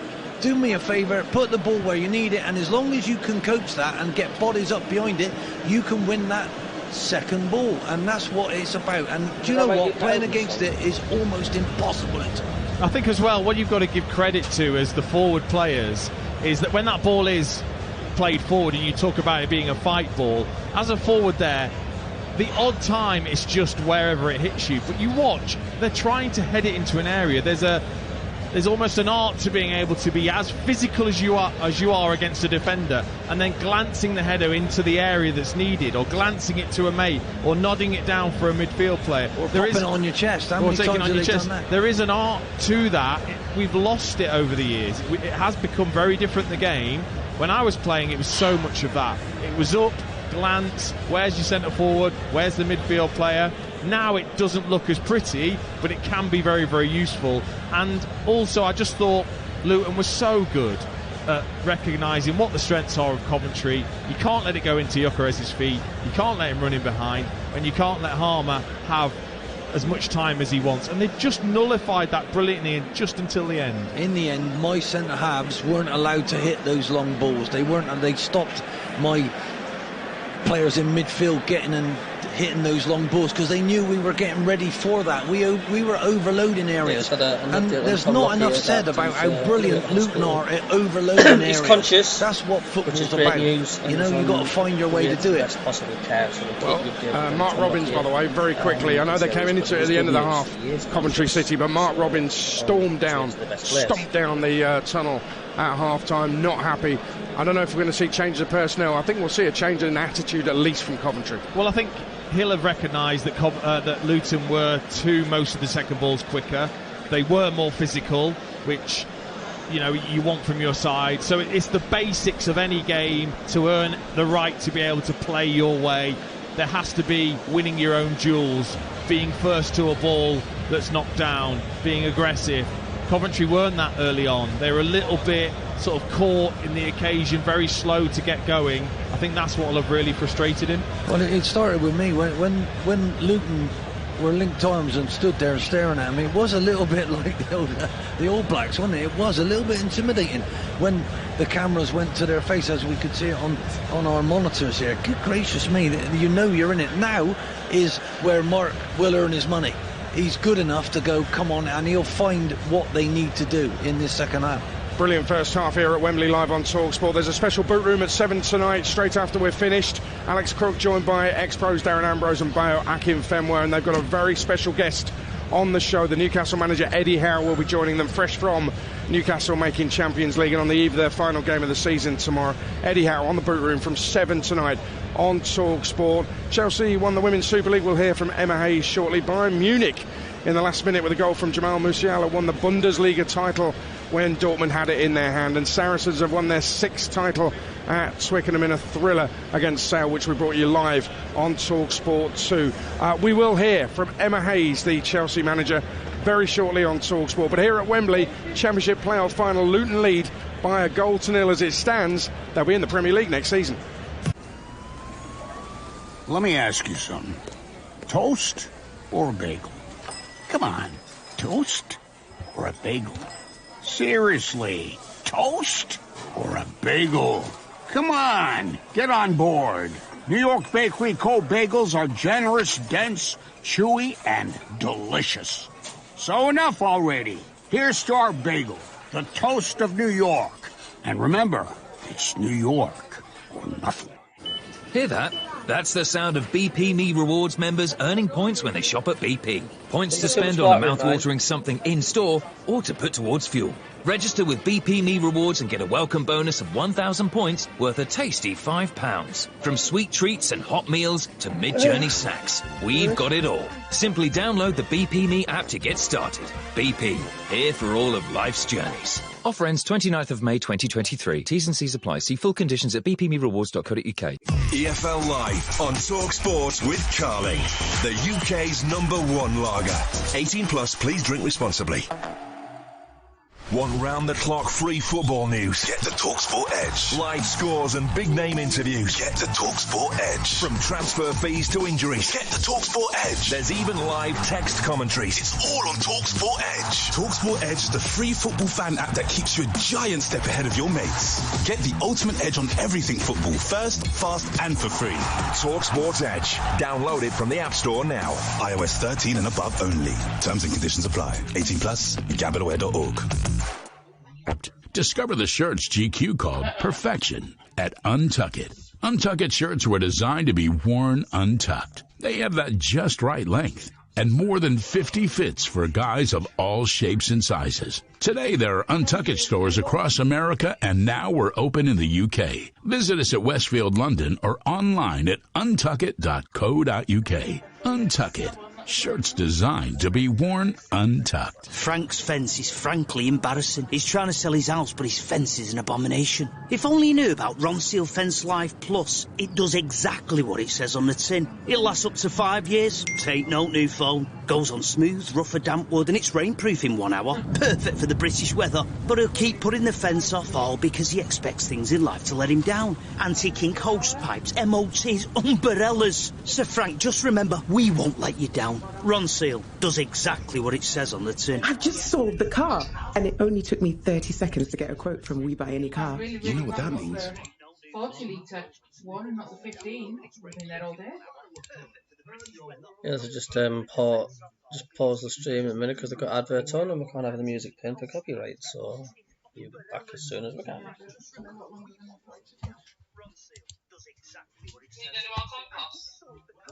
No. Now, but we... The rest of hours away. Admin fee may apply. For more information, visit webuyanycar.com/info. Win up to £25,000 each week with Racing Super Series from Coral. Play for free. Just pick one horse to place in 7 races for your chance to win up to £25,000. Coral, get closer to the action. 18 plus UK. Max 1 online and 1 retail entry per customer per game. Predict 1 horse to place in each selected race for a share of cash prize pot. Restrictions, racing rules and T's and C's apply. Take time to think. From the centre of the football universe. What a hit! The Championship Playoff Final. Live on TalkSport. 3 t-shirts and 2 pairs of shorts. It is PE bag. Well, no wonder we can't fucking find anything. Yeah, once again they've got music playing, so we'll just put that on pause for a second because there's just tunes after tunes after tunes. Don't want to get any copyright stuff going on.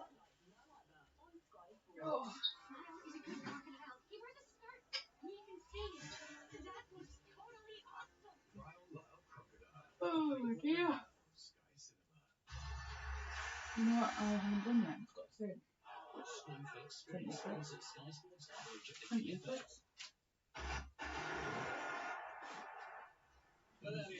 So, I'm delighted. I'm good.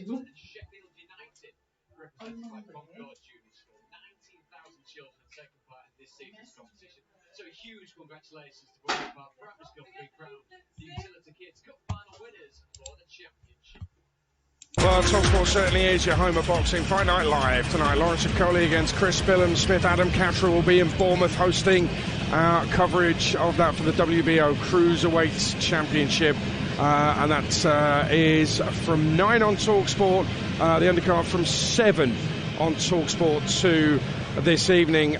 Drive with Andy Goldstein and Darren Bent did their teams of the season on Friday's show. Andy had no Arsenal players in his 11. Darren had no Harry Kane, but he did have Martinelli over Grealish and Rashford. Incomprehensible, really. Andy and Darren back with Drive from 4 on Tuesday.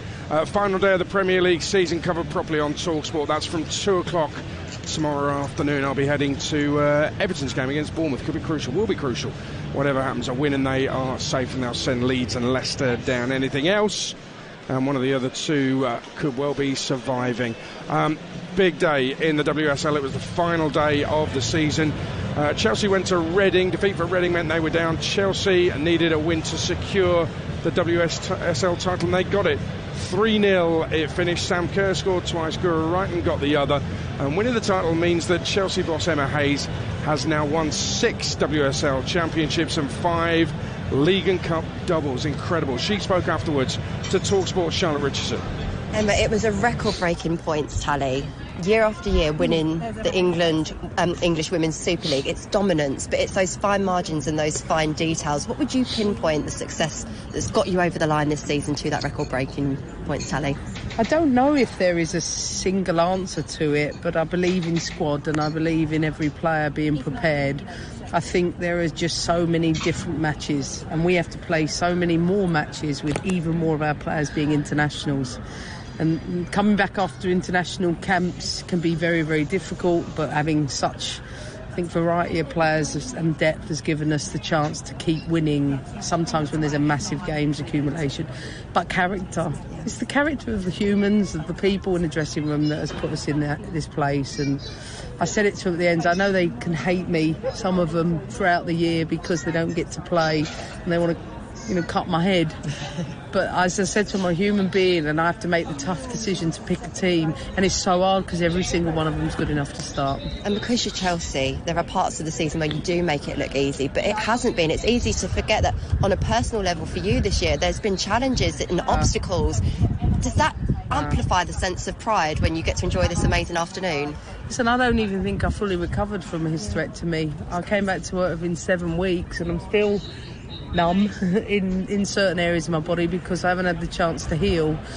But that's, I hate to say it, it's what women do. We get up, we go on, and but I've got such an amazing group of leaders, and not just on the pitch but off the pitch. My staff have been, that, as far as I'm concerned, that trophy's for them.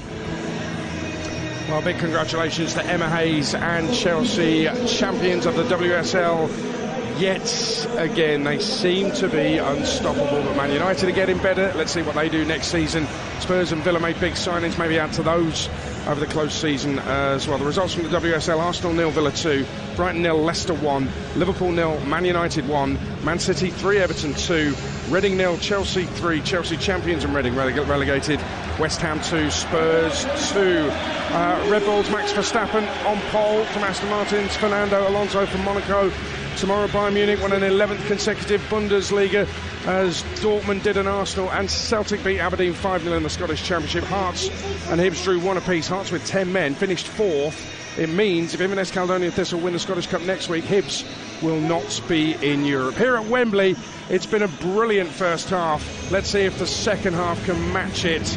It's Luton to our left, Coventry to our right. The fans have absolutely loved it. The noise and the atmosphere have been incredible. 2 teams are back out.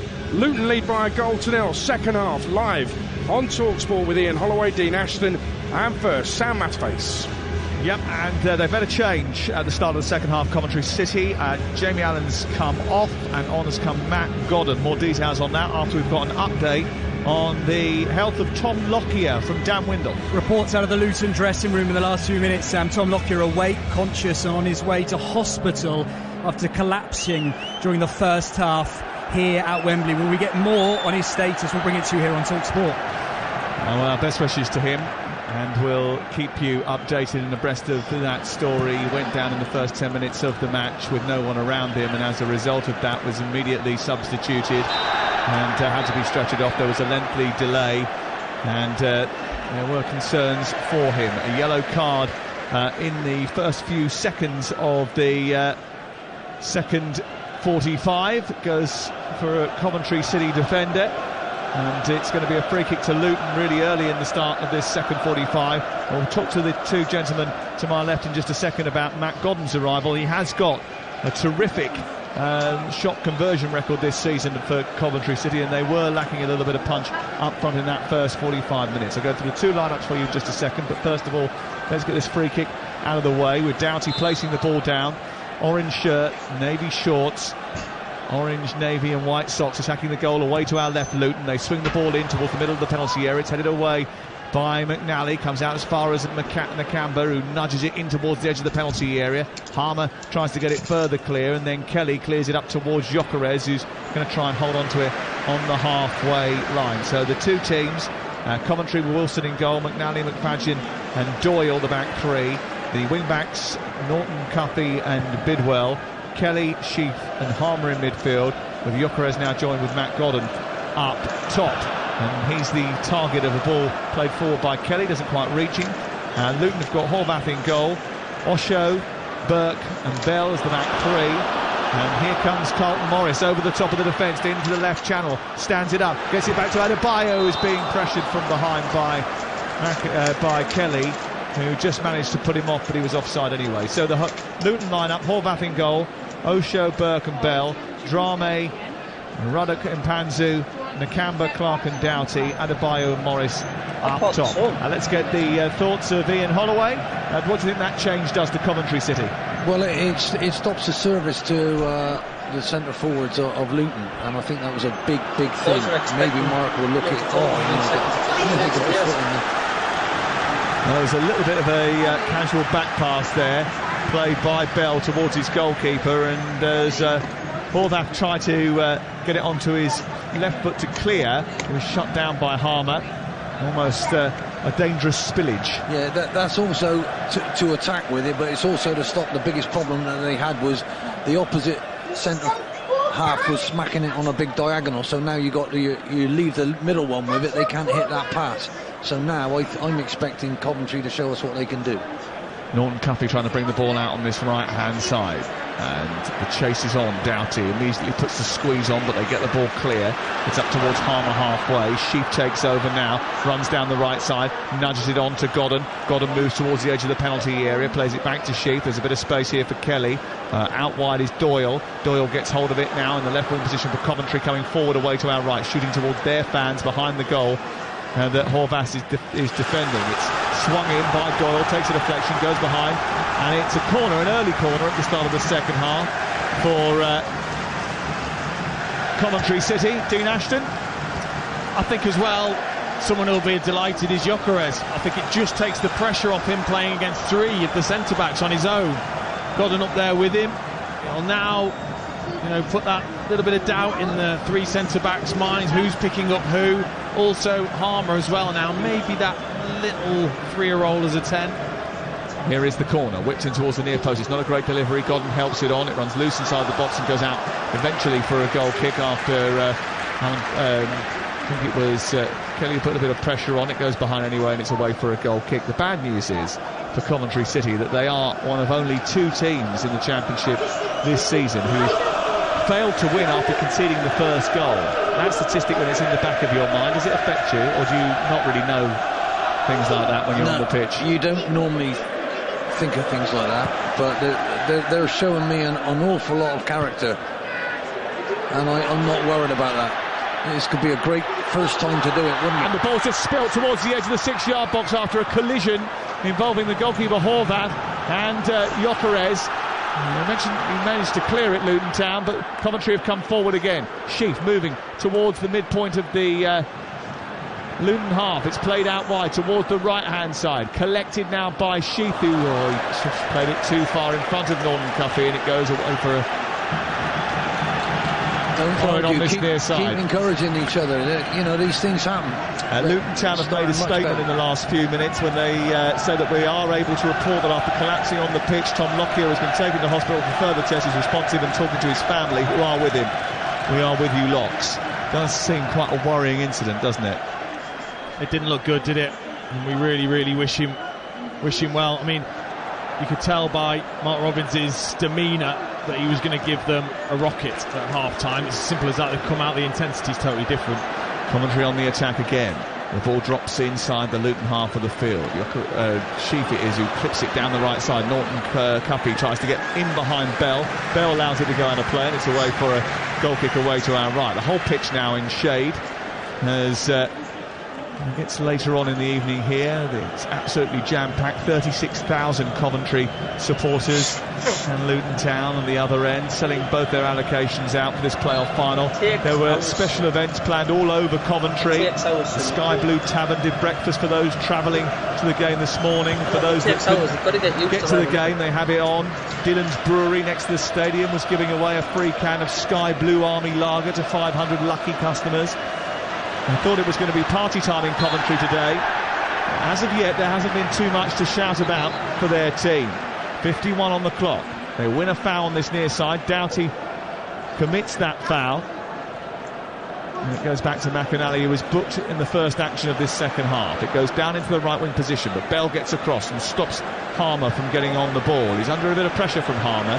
He protects it well, takes it towards the corner flag, digs it out, but only as far as Norton Cuffy, who tries to get it on to Sheaf. It'll be picked up by Kelly here. Kelly pushes it on. Jokeres is trying to get there. He does get there. Kelly dives in. It's all happening on the edge of the box here. Harmer to Kelly, edge of the area, right-footed shot over the top of the crossbar. And Liam Kelly, who hasn't scored this season, in fact hasn't scored since 2020, was a little bit ambitious there, Dean Ashton. Yeah, you could tell the guilt on his face as he turned round, and every single one of his teammates gave him a stare and a shout as if to say, what are you doing, when you've got better players in and around that area. Also, he was really straight to it and just skied it over the crossbar. I will put my neck on the line. I don't think this game is going to end 1-0. Right, I'm not saying who's going to score. I would be flabbergasted if it stays how it is. They do know each other so well since Mark Robbins has been reappointed as the manager of Coventry in March 2017. His team has played Luton 10 times, 2 more times than any other team they've played in that time. And there's a bit of an issue here for Luton because Reece Burke has had a head collision over on the far side. He's gone down needing treatment. And it's one of his teammates who I think he bumped into. Osho, who's over there as well, who's gone down as a result of that. Another stretcher is coming out. They can't afford to lose another central defender here. Osho's getting back to his feet now. And Burke is the one that's still down. And couple of substitutes warming up down in front of us, away to our left-hand side for Luton Town. Have just been given a bit of a sign. Do you think Luton have got enough staff out there, by the way? Yeah, good gracious me. Yeah, I got into a lift earlier on today in the hotel across the road where Luton is staying, and they all piled in next to me. There is quite a few of them, isn't there? Just right. Look at them. And they're all sort of, most of them are quite fit young men as well, aren't they? There's 9 down there, as I've just counted. This is so unfortunate, isn't it? Well, Burke is back up on his feet again, and he is going out towards the far side just to get checked out by the medical staff. He's back on once more. They've had experience, Luton, of playing playoff finals in non-league, but this is their first experience of an EFL playoff final. They finished 3rd in the regular season, Coventry 5th.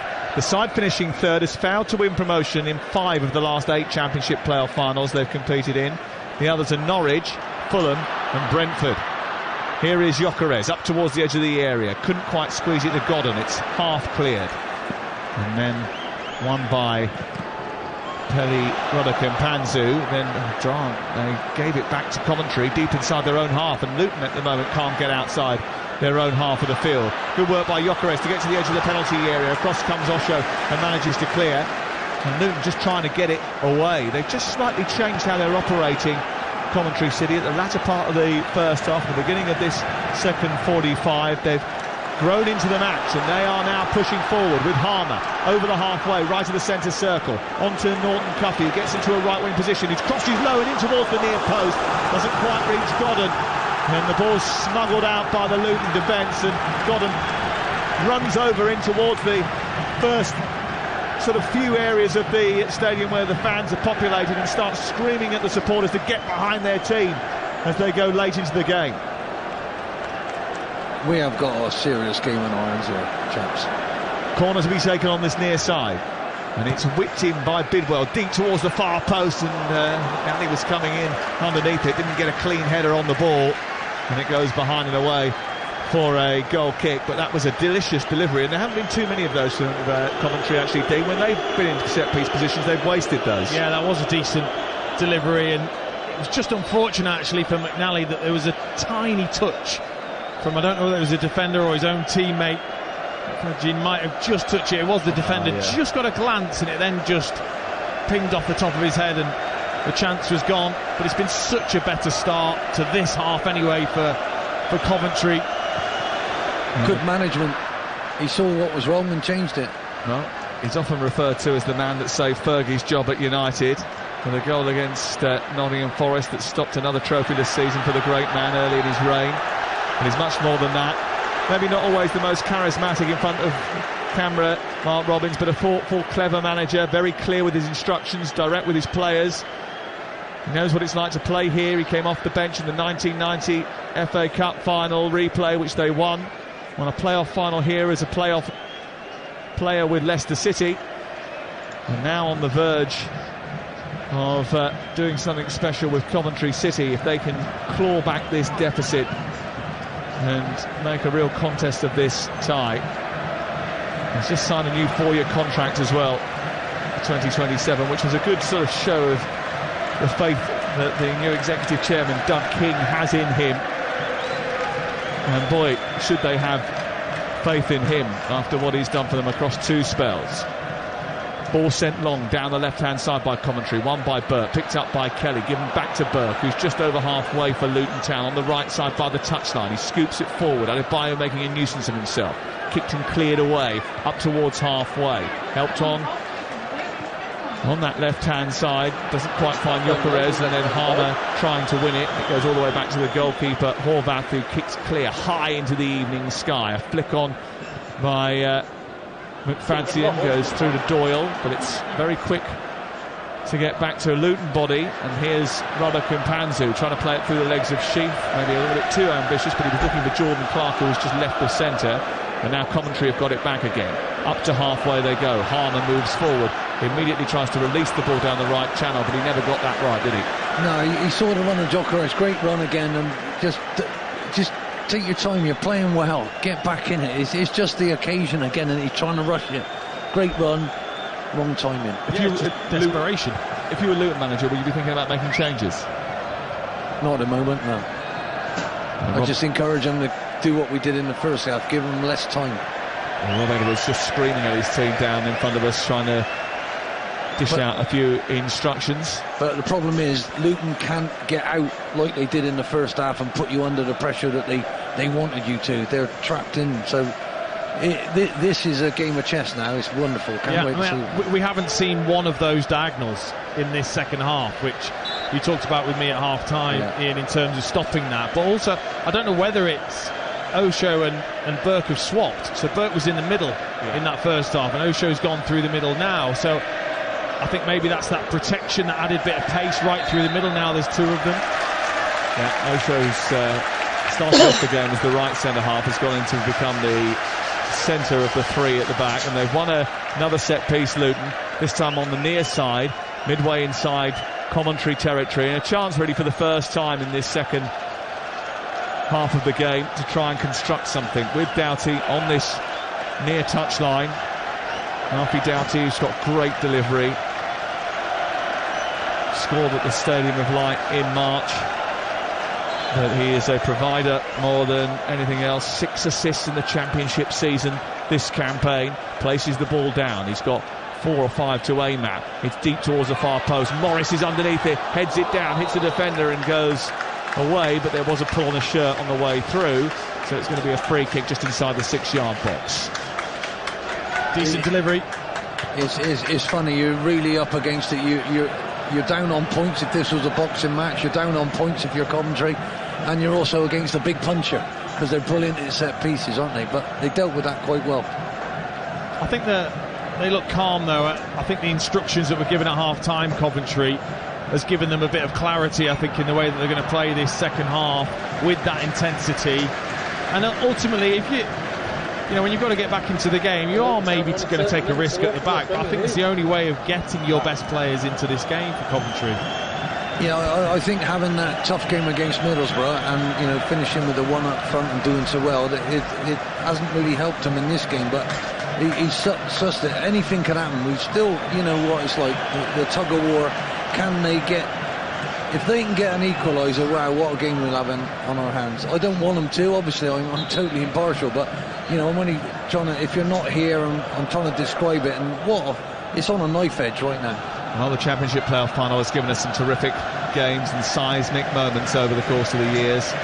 Scott Sinclair's performance for Swansea, the Ricardo Vazte West Ham winner, the Dean Winder strike for Hull, That Bobby Zamora goal in the last few seconds. It's a match that makes heroes. You've had some good moments here as well in these games. I thought you were going to mention Brett Ormerod's winner, Charlie Adams' free kick, and Kevin Phillips' penalty. Kevin Phillips' penalty. 3-2 that game. All my life, if I wanted anyone to take a penalty for me, it was Kevin Phillips. Here on the right-hand side, the ball is with Luton Town coming down the right touchline, moving towards the edge of the penalty area. Adebayo doesn't get on the end of it. It goes through to Horvath, and it's cleared, Wilson, it's cleared away by Coventry City, who have the ball inside their own half.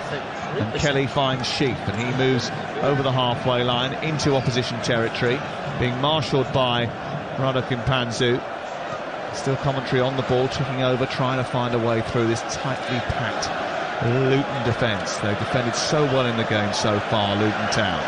Can they continue that now they've got twin strikers to try and deal with? A bit more attacking thrust. Godden coming in from the right-hand side. Gyökeres through the centre. Doyle struck from 25 yards out. And with all due respect to Callum Doyle, who's on loan from Manchester City, he hasn't yet scored for his new loan club. Well, he won't score if he from does that sort of range. That's the occasion. Don't do that. You know, your teammates should be calming him down. What are you doing? Shooting from there. I wouldn't mind it. It's not even as if his own supporters were telling him to shoot, which normally encourages us to centre half time ago. Dino, I wouldn't mind you shooting from there, mate. It'd probably go in. He did score a big goal, actually, in the under-19s European Championship final for England last year. And he did play in this game last season, away game at Wembley, in a playoff final game at Wembley for Sunderland last year as well. Callum Doyle is on loan from Manchester City. Let's go down to the touchline because there's more details from Dan Windle about to come out. Both technical errors, working hard. Sam, as Coventry work it down the right-hand side. Eddie Vivash, Mark Robbins deep in conversation. Wanting Coventry, yes, improvements, but to move the ball still much, much faster. For Luton, Alan Campbell has been sent out to warm up.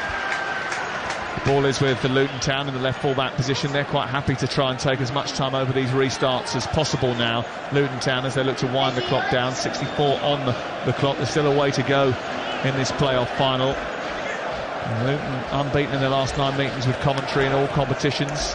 Haven't lost to them since October 2017 when these two were in League Two. It's been some journey since then. Here is Gyökeres over on the far side. Coventry know they can't afford not to leave everything out on the field of play.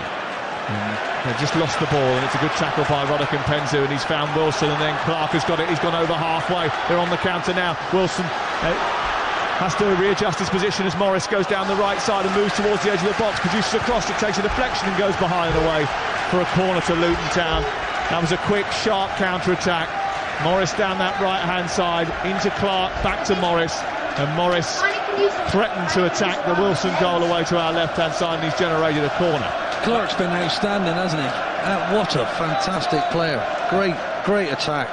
What a game. I mean, clearly he's that one player, isn't he, that's given that licence to say, as soon as that does go up, it's you. You've got to be the one that goes and be given the freedom that you don't have to worry about what's behind you. But this is the risk you're going to take if you're Coventry, that they might get these odd attacks and you're going to have to deal with them. He's got the craft, Clark, as well, to try and open up the defence. He's good at carrying the ball in towards the near post. The corner goes up, goes Morris with a header, but it's blocked by brilliant challenge by McNally. Goes back out wide left. Into the box it goes again, this time further away by Bidwell. Goes up towards the midpoint of the Luton half, and then Harmer sends it wide towards the left, and now Doyle sends it into the path of Gyökeres, who's on the scamper into Luton territory. Now he's in the box, he sets it up for Harmer, edge of the area, right footed shot, it's in! And scores a seismic goal for Coventry City on the breakaway. The team that have scored more goals in the Championship from fast breaks than anybody else have done it again. Sometimes it's all about timing, and Coventry City often get their timing right. They've equalised with 25 minutes to go, and may well have just turned the tide in the EFL Championship playoff final. 1-1. If you want to get to the Premier League, you need a bit of Premier League quality, and these two have got it in abundance. Gyökeres again, you give him that space, and once he gets through, He's clinical in terms of his decision making. He's good. He could have gone and dribbled. He didn't. He spotted his mate Harmer just running towards the edge of the box, a little bit like Adebayo in the first half. He plays it into Harmer, and I tell you what, the coolness of this finish. He could easily have smashed it high and wide. He didn't. He just opened up that side foot, crisply zinged it across that slick surface into the far corner. Well, big games need massive players, and he's turned up on the big occasion. He scored the goal that took them to Wembley. It's his 5th goal in his last 8 games, and when they needed a little bit of quality and a cool head in front of goal, Ian Holloway, he provided it. Well, absolutely. I'm still purring about the pass from Doyle up the side of the defender for Gyökeres to get on. Then he spots his mate, and what a beautiful finish. There's a cloud of light blue smoke, sky blue smoke, which has started to drift in from the pyrotechnics that have been led off by the jubilant Coventry City fans, and it's drifting all over Wembley now, and the mood amongst the Luton Town fans has changed as a result of that. 66 on the clock when they scored their equalising goal, Coventry, and as Ian Holloway has been saying for the last few minutes, if there's an equaliser in this game, we have got some match on our hands. We certainly have. Two very, very good footballing teams, and I'm loving the difference in not just style, it's approach to the game, and I'm loving it. It's fantastic. We need different things every week to see different styles. Yeah, we do. And look, it's problem solving, isn't it? Mark Robins did it at half-time. He solved that problem. It's now down to Luton Town to do the same. And sometimes the manager can have those options, but in-game, as a player, can you recognise what you need to do? If the ball's not coming now to the 2 centre-forwards, does it maybe have to come into your feet and you combine? You might have to change what you're doing. Well, Gyökeres' goals have been important, but his assists have been important too. And he's been integral to Coventry over the course of the season, and he set up the chance for Harmer to score. And Gustavo Harmer, who is a Brazilian-born but Netherlands citizen, has smacked in what could be a game-changing goal here at Wembley. And all of a sudden the momentum has swung in Coventry's favour. But Ian Holloway, it had been Coventry who had started to creep into the ascendancy in this game before that. Yeah, well, Luton had a fantastic start. Obviously, they got a really, really good goal, but they were creeping back in it, and then the change at half-time, the manager noticed what he needed to do to stop the opposition, and he's changed it up, and the lads are responding. Right now, I'm expecting Luton to come back. I think it's going to be they are a handful. You will not want to play them every week. What a fantastic advert for our second top division. It's brilliant, isn't it? You're listening to Coventry 1, Luton 1 in the EFL Championship final, live on TalkSport with Carling, the UK's #1 lager. 18 plus, please drink responsibly. More big moments like this over the course of the weekend. Tomorrow we're at Leicester, at Everton and at Leeds for the final day of the Premier League. We've got every angle covered for you. We've got the League 2 playoff final prior to that with Nigel Adderley and David Connolly, and then on Monday we'll bring you the conclusion to the playoffs, the League 1 playoff final. That's live. We're on air from 1 o'clock on Monday afternoon. On Wednesday night we have got full coverage of the Europa League final live on TalkSport and nowhere else.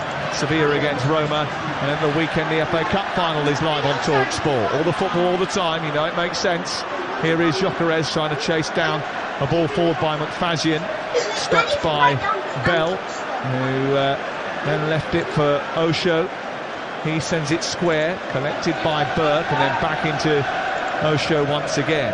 Taps it into midfield, where Clark, who created the noise in the first half of his goal, which set things off, plays it back into a central position. Wide it goes now onto Pelly Kimpenzu. He tries to cut infield, but Norton Cuffey is there just to brush him off the ball, take it away, and then it's cleared upfield and into opposition territory. And Matt Godden just turns round to his midfielders and just says to Liam Kelly, just calm it down just a little bit, don't rush it, we're in the ascendancy here. It's just this occasion, honestly, you know, it's so finely balanced, this game at the moment. On a knife edge at Wembley.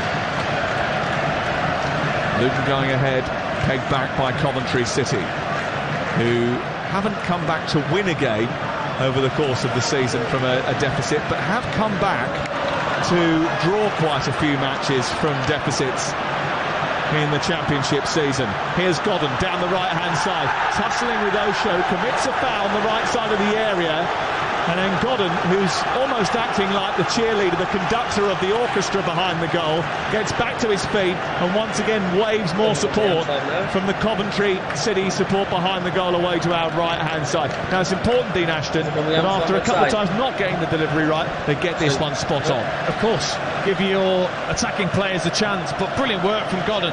He just gives them that extra little bit of pace. Alan's a terrific player, but he hasn't got that pace to keep up with Gyökeres and be a second threat when that ball's played over the top. I mean, he didn't deserve to really win anything there, and I actually think Osho needed to deal with that a lot better. Well, Harmer is going to take the free kick on the right-hand side. He delivers it into a difficult area, and McFadden was coming in at the back post and trying to get something on it. Didn't quite reach him and squirts out to the far side, and he'll be cleared away.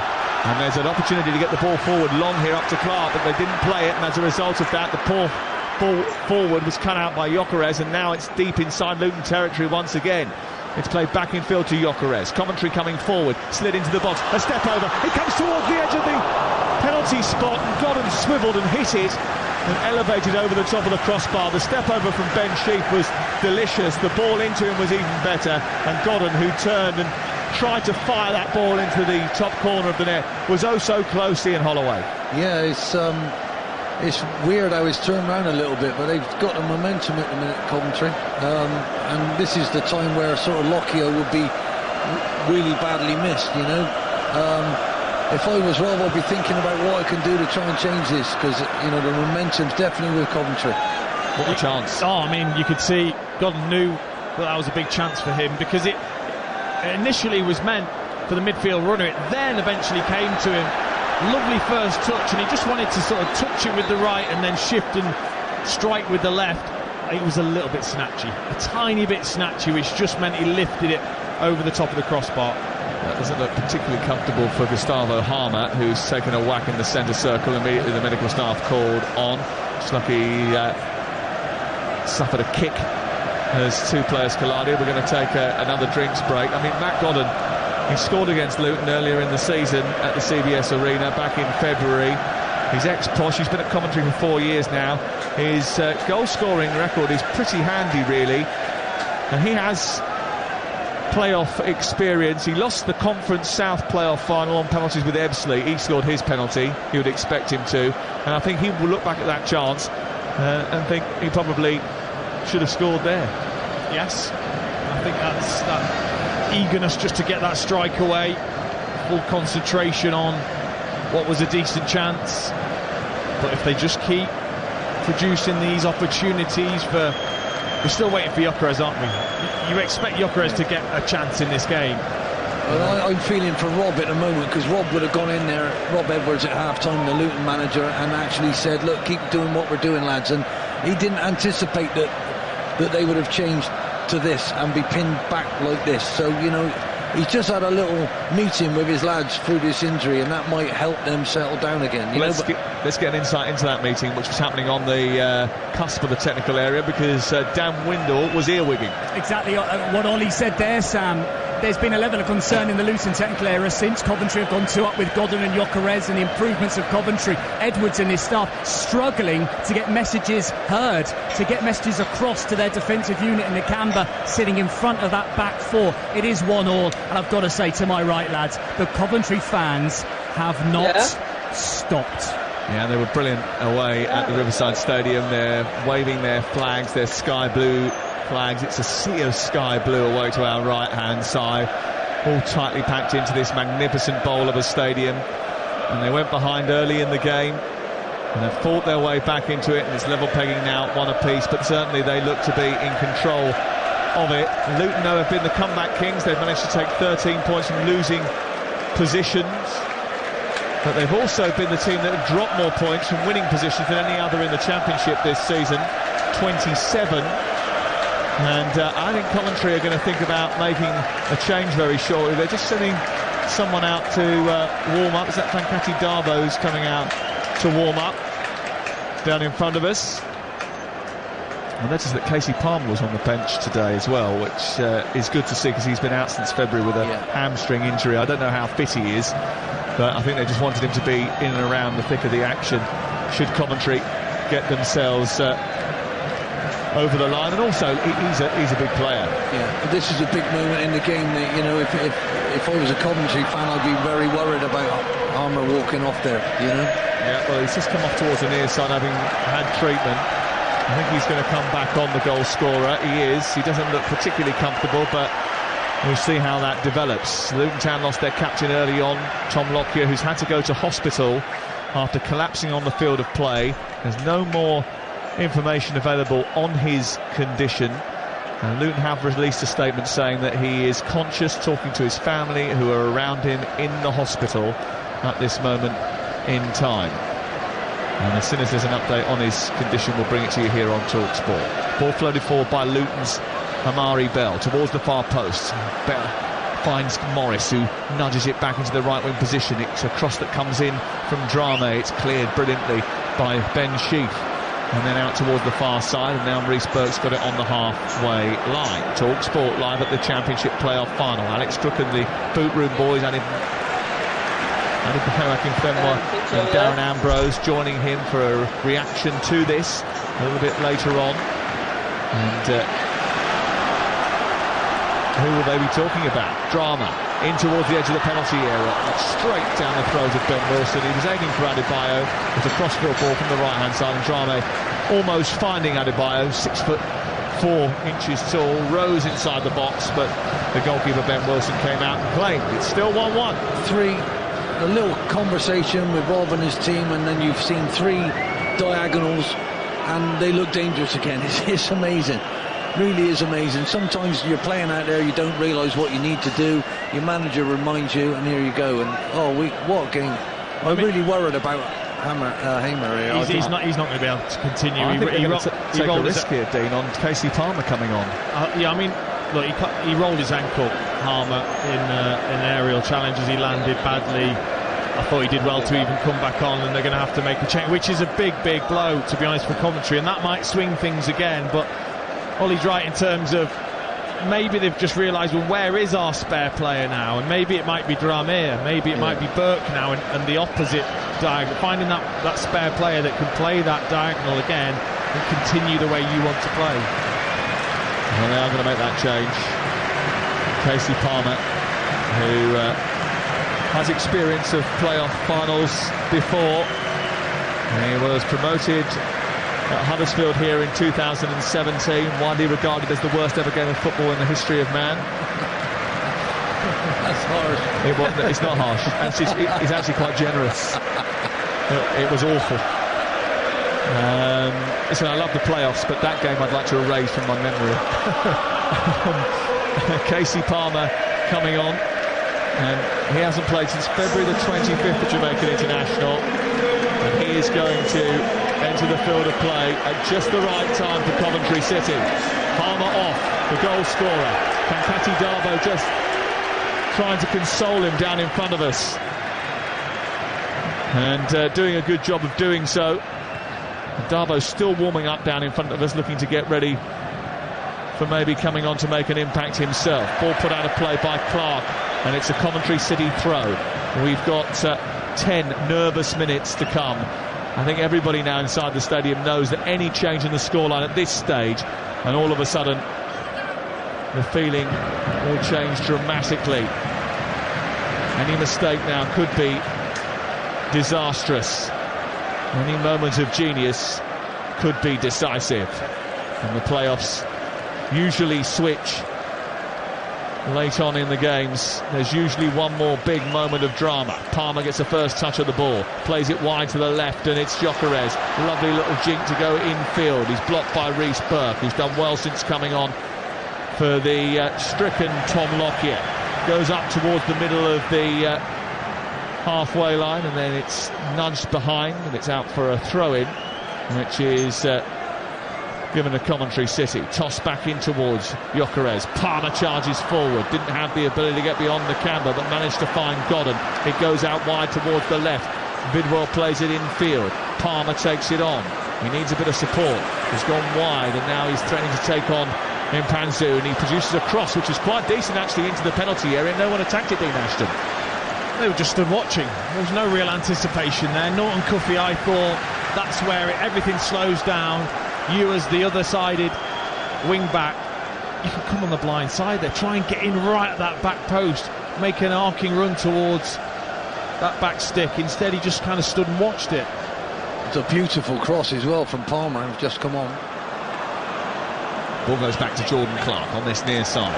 Norton Cuffy takes it on, plays it infield. It's on to Sheep and then on to Gyökeres. Gyökeres trying to keep hold of it, plays it to Sheep down the right channel inside the area. Skips back, he's got away from his marker. The offside flag is up. Did he go just a little bit too early there, Sheep? As the ball was played down to him by Gyökeres, he might just have done. They've released it quickly though, Luton, and they're directly travelling down the left touchline with Jordan Clark onto Adebayo, and then was there a push on the back of McFadden? The referee said no. McFadden's put it out and it's away for a corner to Luton, and the game has gone from one end to the other in a blink of an eye in Holloway. Well, and now it's a Luton set play. What more do you want? This is fantastic. I would hate to call this, Sam. I would not. I'm be brave enough, but we're not going to make you. We're just going to let you enjoy it. Oh, good. I'm glad I'm neutral, because good gracious me, if I was attached to one of these teams, I'd be panicking now. Yeah, very set piece about to be taken by Jordan Clark, right-footed, delivers it into a central area. It's flicked away. Good defensive header again, this time by Ben Sheep. It goes out on the far side, collected by Osho. Infield to Nakamba. Nakamba across into the centre circle. Drame clips it wide towards the left-hand side, headed into the air by McNally, and it's out for another Luton Town throw. Change for Luton Town, and they're going to take off Doughty. They are. They're going to take off Doughty and bring on Fred Onyedinma. Oh wow! Go on, Fred. Had him in Millwall, yeah, what a wonderful lad. Yeah, fantastic player. In the team at Millwall that got to the playoff final, Wickham as well. He played with our very own Mr. Akinfenwa, who will be on the radio straight after conclusion of this game. He's had a bit of trouble actually recently with an injury, but he's on the pitch now. Fred Onyedinma, the 26-year-old. Here is Godden for Coventry City on halfway, trying to bring the ball forward. He plays it down the right for Palmer, but it's a little bit too hefty, that. Slightly awry. He's useful, isn't he? Sometimes it lacks a little bit of quality, Matt Godden, but he's useful because he buzzes everywhere, and he's always annoying to defend against, I think. You want your centre forward to be annoying. You know, I've had some brilliant ones in my time. Jamie Curran, he would shoot from everywhere, and he was annoying, but normally they'd go in. Didn't retire till he was about 32, did he? Yeah. Here is Onyedinma down the left-hand side, gets into a crossing position, a low ball which is steered away just about with a deflection by Norton Cuffy into the path of Kelly, and Coventry are able to clear it up towards the halfway line, and Sheaf tries to play it forward, but Clark was back chasing it down, and you know, you get the feeling that after a gruelling 46-game championship season, 2 legs of a semi-final, and an arduous 85 minutes that we've had so far of this playoff final, Dean Ashton, we may well be heading to extra time. Possibly so hard to split these two sides, but tactics are starting to disappear. It's starting to be a bit of a slog. You can feel the tension in both of the sides, and you just really don't know now. It's about, if you do create that one chance, can you be clinical with it? Don't know now. I didn't know at the start of the game. I didn't know at half-time, and I certainly don't know now. Dino, come on. 85,711 here today. It's a little short of the record set in 2014 by QPR and Derby, but it's a healthy attendance for a second-tier playoff final. Well, it means so much. It's not just the money, and I know everyone talks about the 170 million quid and all that kind of stuff, but ultimately it's about the prestige, it's about the prize, it's about getting to the big time, playing against Manchester United and Newcastle and Arsenal and Manchester City and Pep Guardiola. It's about taking on those teams that you haven't played for such a long time, not with regularity anyway. Here's Godden running in behind and occupying Bell. He goes into the penalty area, plays it left, and Palmer takes over now. Tries to jink his way into a crossing position and forces a challenge. It does go straight out of play, and it's going to be a goal kick rather than the corner that he was hoping for. And it's back with Horvat away to our right-hand side. It remains 1-1. You're listening to Talk Sport in the EFL Championship playoff final live on Talk Sport with Carling, the UK's #1 lager, 18 plus. Please drink responsibly. You played in big games, big tense finals. Dean, what goes through the mind of a striker in these moments? Give me one chance, just give me one more. Yes, of course. Yeah, you want it to be you, generally, the selfish players that we are. But at this point, with what you've gone through, you as a side, you just want... It doesn't matter how it happens.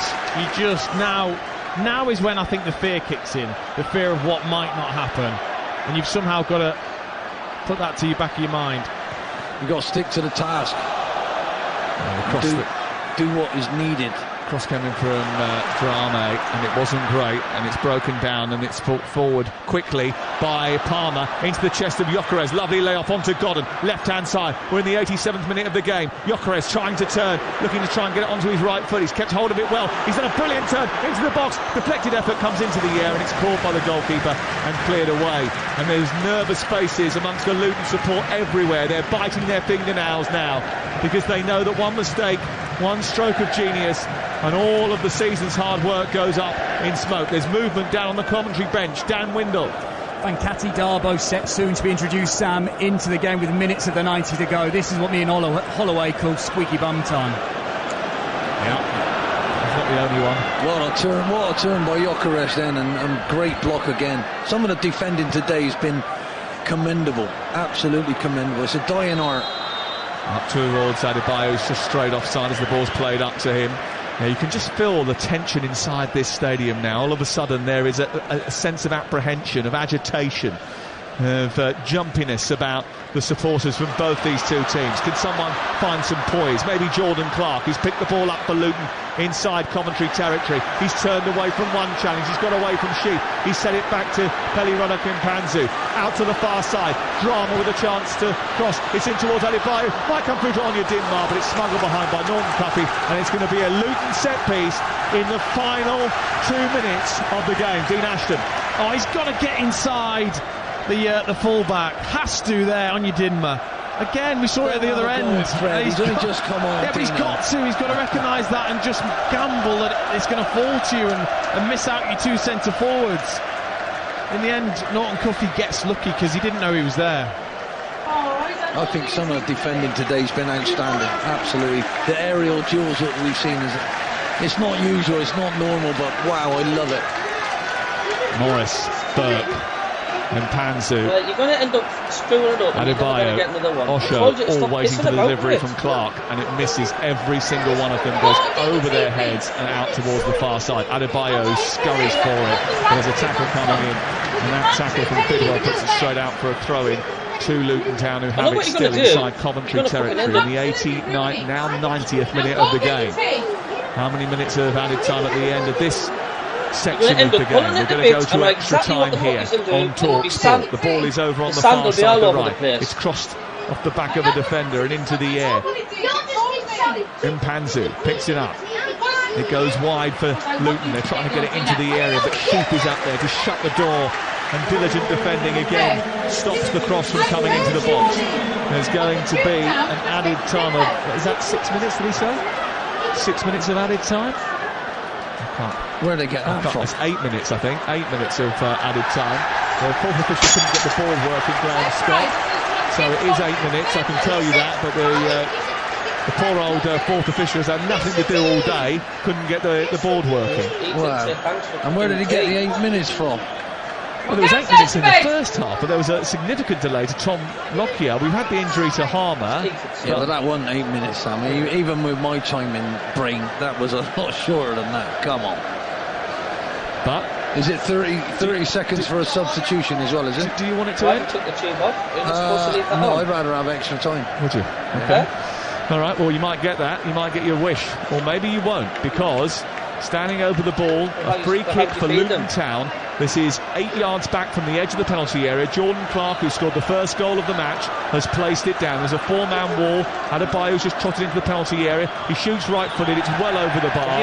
It's out for a goal kick. And it's a bit of a waste, really, Dean Ashton. I mean, those are the moments. It's kind of what you dream of as a player. That moment, ticking down the clock, free kick outside the area. Can you execute going to end up as you practice time and time again on the training field? Well, whoever it is, you haven't got the patience to wait. One of my players do that over and over again. Charlie Adam, top corner. You haven't got the patience to wait for them. Clark has been in defence. He's been excellent. Yes, in fairness to him, he's been superb. And the fans of both sets of supporters have been too. Here's Godden from range on the volley.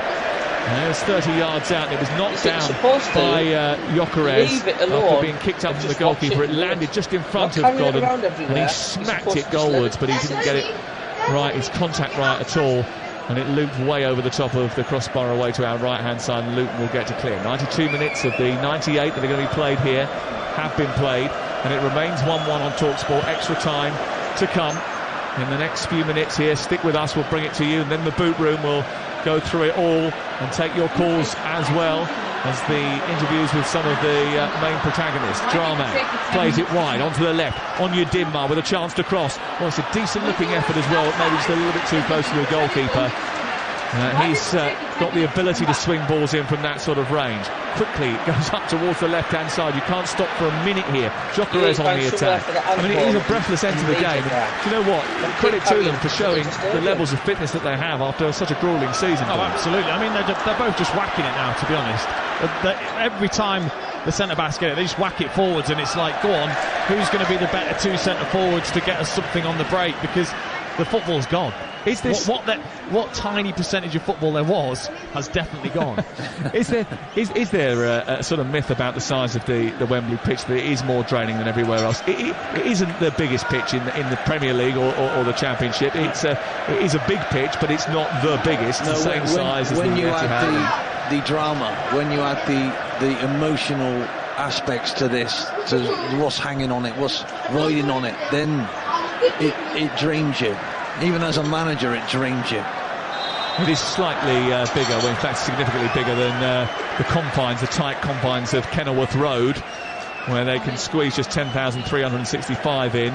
Sam, even after the final whistle, when I wasn't totally convinced that we'd done it, do you know what I mean? It was like a brain freeze. Oh my God, yeah, we're there, you know? I still could see them equalising. Even after the full-time whistle. Even after the full-time whistle, that's how mad it makes you. And they didn't have VAR in your day. That's right, mate. Now this pitch 5 yards longer and 2 yards wider than the pitch at Kenilworth Road. It's a lot wider than the CBS Arena pitch.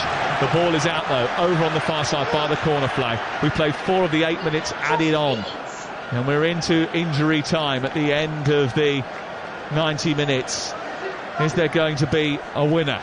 Can Coventry conjure one up? Can Luton repel them and maybe attack at the other end themselves? Sheep's got it far side, onto Palmer, turns and shoots, and it's a wild effort. And that's been sort of like the pattern of play, really, Dean, isn't it? You know, when you've got into a shooting position, everybody's just taken the first shot that's become available, and they've been inaccurate. It's difficult not to want it to be you that does it, and when that chance comes around, you tend to snatch it, and you're right. There probably was a better pass, a better option there just to link and play that extra bit of attacking play. But it's just so hard, like I said, because you want it to be you. And the minds are starting to drift to extra time. And nails have been bitten to the quick. There is a lot of apprehension inside the stadium as we approach the final few knockings of this game. Gyökeres has been sent down the left by Godden, looking to try and fight with Osho for the ball. Osho's put it out far side. Maybe one last chance for Coventry City. He's incredible. He's still full of running now. Gyökeres. Yeah, what a player. 24 years of age. Much coveted Super Swede. Been linked with Premier League moves. He might be going there anyway with Coventry City. He's got the ball on the angle of the penalty areas. They attack the goal once again. Palmer into the box. away by Anya Dinmar, drops for Sheep, edge of the D, right-footed shot into the body of Reece Berg. The ball's bounced kindly for Luton, and now they run up to halfway. Norman Cuffey trying to get back, but Roderick Mpanzu has managed to work it wide. Wilson, it's out to Morris, who skipped past the challenge of McAnally, down into the left wing position. He produced a cross which takes the deflection, comes back to Ben Sheep, and he now tries to charge forward, but Anya Dinmar gets beyond him and then wins a set piece, but instead of thrusting it into the box and waiting, he plays it quick down the left to Adebayo. Luton on the attack into the area now. Adebayo needs some help. Marvellous Nakamba joins. Now it's on to Roderick Mpanzu. He's got space out wide for Drame, but instead comes infield and plays it left. Adebayo now.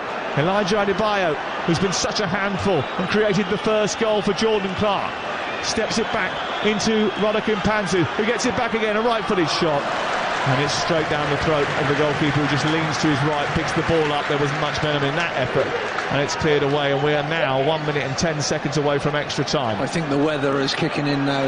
They look exhausted, don't they? It's a bit like a charity match. Then it looks like a celebrity charity match. It's not that bad. That's harsh, Sam.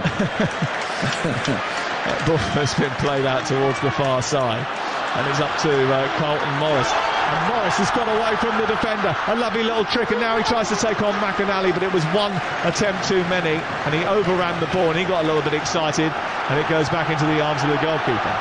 Did the first bit right. Again, just got a little bit greedy with the way he wanted to play. I mean, the game's wide open, absolutely wide open. It's a slugfest now. It's who connects with the punch, isn't it? Yeah. Ball out on the left-hand side.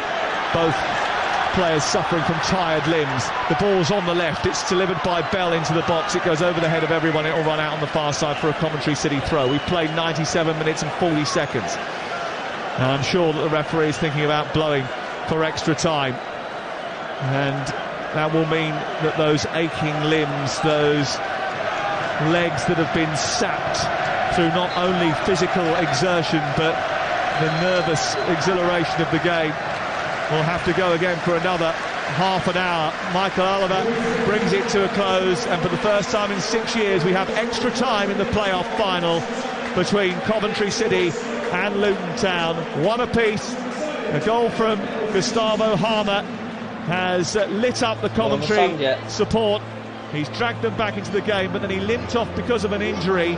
Jordan Clark's goal after 23 minutes seems a long time ago now, and there's still a long time to go. Coventry 1, Luton 1, extra time incoming. Don't go anywhere. Yeah, we're going to have commentary of that extra time as well, and in some ways I'm very pleased because it's been such a thrilling game. I mean, 98 minutes they played in that game, and even right up to the end of extra time they were desperate to attack. It was end to end, but without a lot of quality given the tiredness, and I wonder if that will kick in during this extra time period. A couple of the Luton players are down on the floor receiving a little bit of treatment, as you would imagine. Luton had all the drinks laid out ready to go. They knew there was going to be extra time as they had them all ready, lined up. Probably had names on the bottles as well, like being at infant school. It was incredible. But well, they got enough staff there, eh? That's one for every player. But I think the key things here, Tom Lockyer going off in the first half, we spoke about that at half-time, but Gus Harmer going off in the second half, Dean Ashton, I think was crucial, because with him just behind Godden and Gyökeres, you thought that Coventry really had the advantage. They lost something when he went off, though, didn't they? Well, because he's the player that has got the quality to take that on the turn, so you can play into him, he can take it on the turn and then start to progress, whereas now it is just hit the front. It's just hit Gyökeres, hope he wins it, hope Godden wins something, and they combine, whereas before it was we can play it, we can do both, we can play it up to Gyökeres, or we can play it into Harmer and he can then turn and create. So they've lost that link, and that's so important. And you know what, Ian Holloway, I mean, Dan Windle explained some of it, he described some of the scenes, but Gus Harmer coming off, Mark Robbins gave him a big hug, word in the ear, you've got us the goal that's kept us in this, you know, you can be proud of yourself. Every single player on the bench, staff and subs, were giving him a massive hug. He's clearly well loved, but he was desperately upset. He didn't want to come off. That's how much it means to these players. Mate, I had the biggest argument with one of my players that I've ever had in my football career, and that was Gary Taylor-Fletcher. He twisted his ankle, and it was up like a balloon before the West Ham game, and he was trying to convince me on the morning that he's fit to play. And he thanked me last week when I was up in Blackpool for not letting him play. He would have ruined his ankle, but he was telling me he's fit. Mate, this is what happens. This is the day that you'll never forget. And you want to be limping over that line and doing it. You can see how distraught he was. But at the end of the day, someone else is going to go on and hopefully they might do it for you. Well, he's made memories with an incredibly brilliant goal. I must tell you that Elijah Adebayo is receiving some treatment. It's, we believe, on his groin. Dean Ashton, you tell us. You've been in energy-sapping games that have ruined your body. I mean, they've got to go through this, another half hour of this in the heat as well. So I'm just wondering. I mean, look at the. I mean, they're really working on his body. It's just, it's amazing to see the physios. It looks like they're doing him damage, but clearly they know what they're doing. Yeah, of course, yeah. I mean, they were heavily massaging the hamstrings and the quads, just trying to loosen that groin area off. I mean, just as the final whistle was about to go, he was sort of on the floor in a yoga position, almost trying to stretch that. The one thing is, there's one thing getting cramp in your calves, there's another thing getting it in like your hamstrings and your groins. It's very difficult to then carry on. But this is where, Ollie, where you're really going to find something out about every individual player. Who is going to be willing to get through that? Who is going to be willing to push through it and get to the end of the game? Because you can't just be carrying players.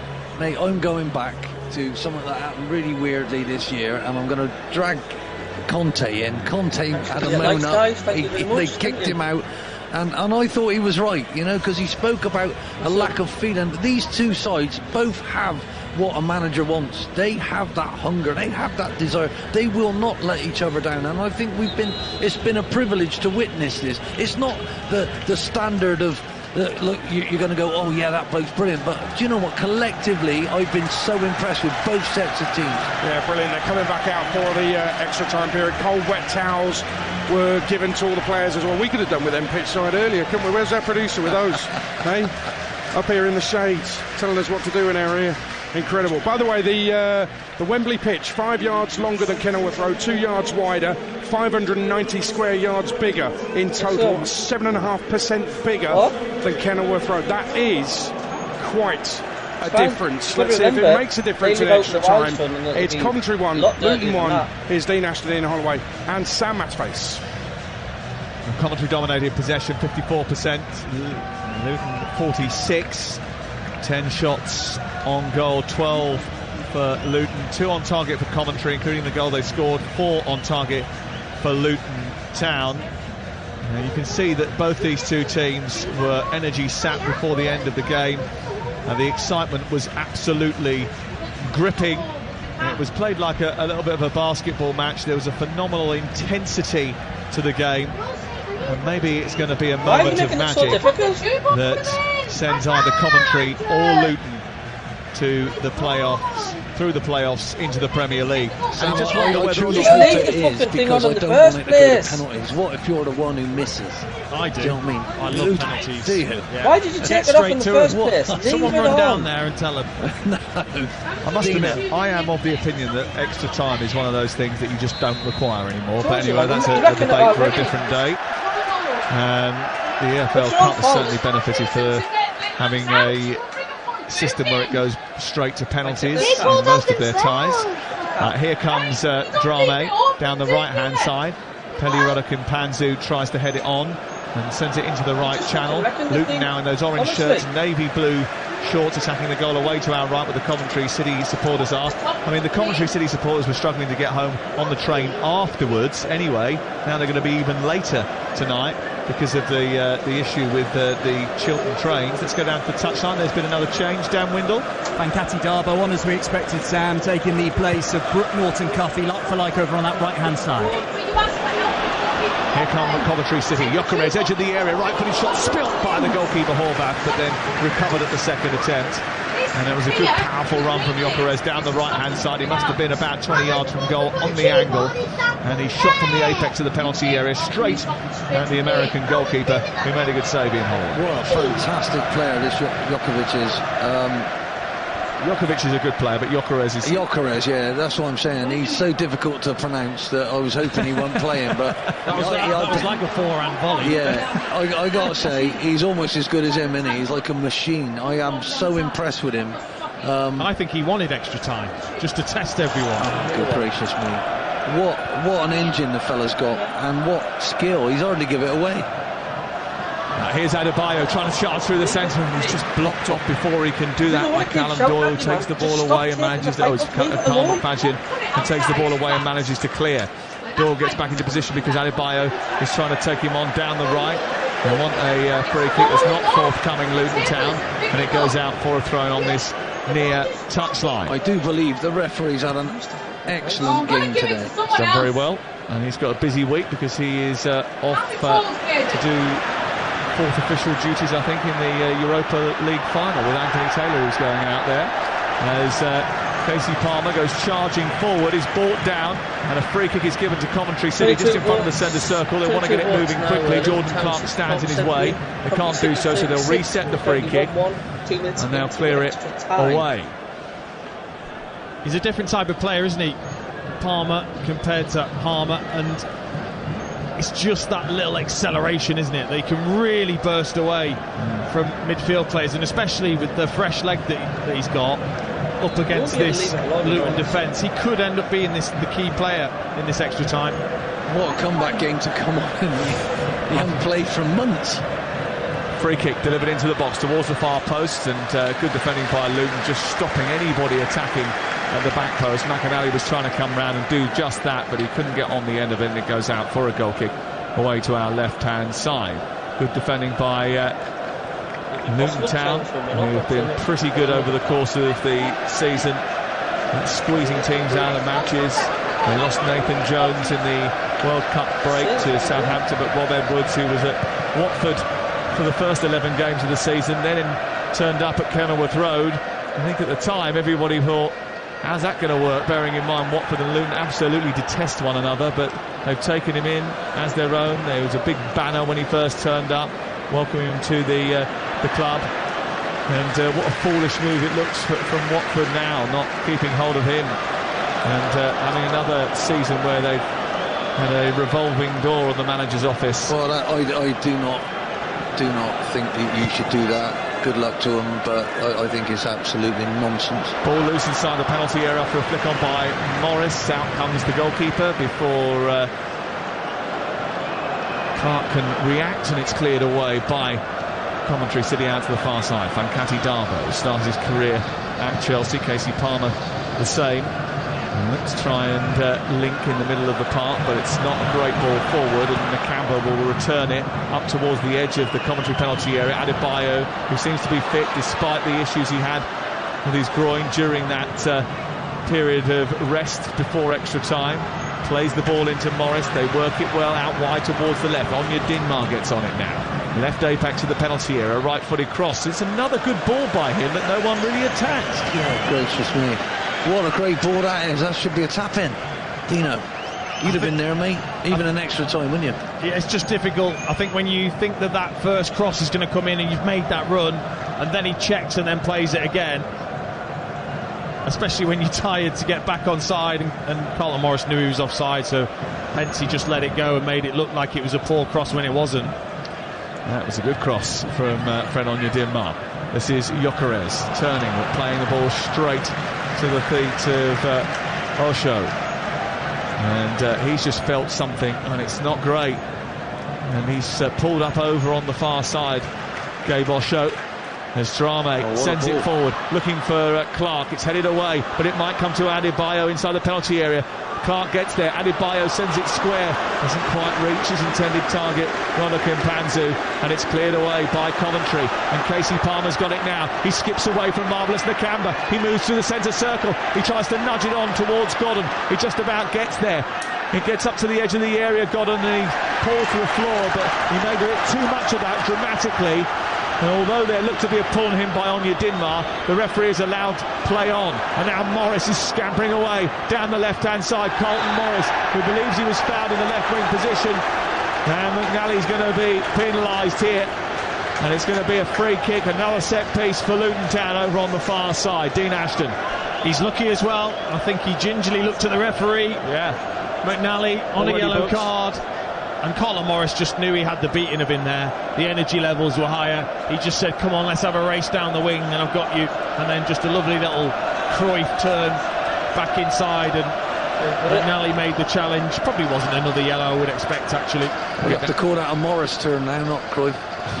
We'll get down to the benches in just a second, because there's going to be a change for Luton Town. But here's the free kick over on the far side. Clark's going to take it. He's got Adebayo to aim at, and Radek Mpanzu on the edge of the box. It's aimed in towards the near post. Osho went up. Seems to have recovered from his ailment that he picked up just a few moments ago. Here is Radek Mpanzu sending it back to halfway. Bell will steer it to the goalkeeper, and it'll be cleared by Horvath. On the touchline, Dan Windle for us. One of the longest serving left at Luton. Luke Berry shortly will be coming on for Luton into their midfield, Sam. Yeah, what a great record he's got as well. In Wembley occasions, he scored in the FA Trophy final win here for Cambridge. He was promoted here with Cambridge. He actually once, would you believe, scored 4 goals in one game in 2016 against Coventry City. Can he come off the bench and take Luton Town to the Premier League? Well, here's the change. Radek Mpanzu coming off, Luke Berry coming on. He is a favourite of the Luton fans, a long-serving player. Can it be him?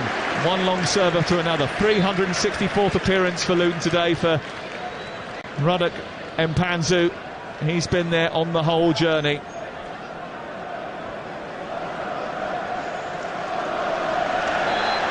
Ball out on this near side, and it's going to be a Coventry City free kick.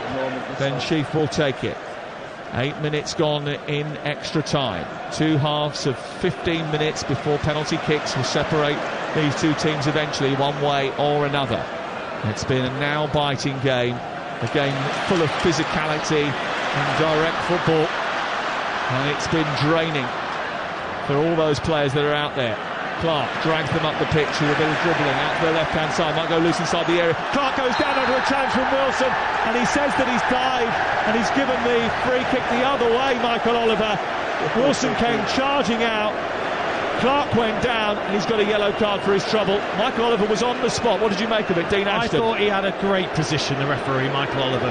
A brilliant position, he was right behind it. You could see him just straining his neck to make sure he saw that, and it was so clear. It was a terrible, terrible effort at a dive, I have to say, and rightly so. He gets a yellow card. As a manager, what do you make of that? I'd be having a go at him, you know. Let me see, I can't see it first. It might have been a little touch there. He did catch him, I've seen. Tiniest of little touches, or was it a dive? It was. I'll give him the dive. benefit of the doubt. Dino's saying he's a dive. Yeah. Normally, when your feet disappear from under you, you do it by yourself. Speaking from experience, now VAR had a good look at it. It certainly wasn't a clear and obvious error, was it? It was actually good refereeing by Michael. Well done, Michael Oliver. You didn't have to wait for VAR for a half hour. Ball clipped forward up towards Berry, who takes it on the chest and looks to get the better of Darbo. Did enough to steer it into a Coventry blue jersey.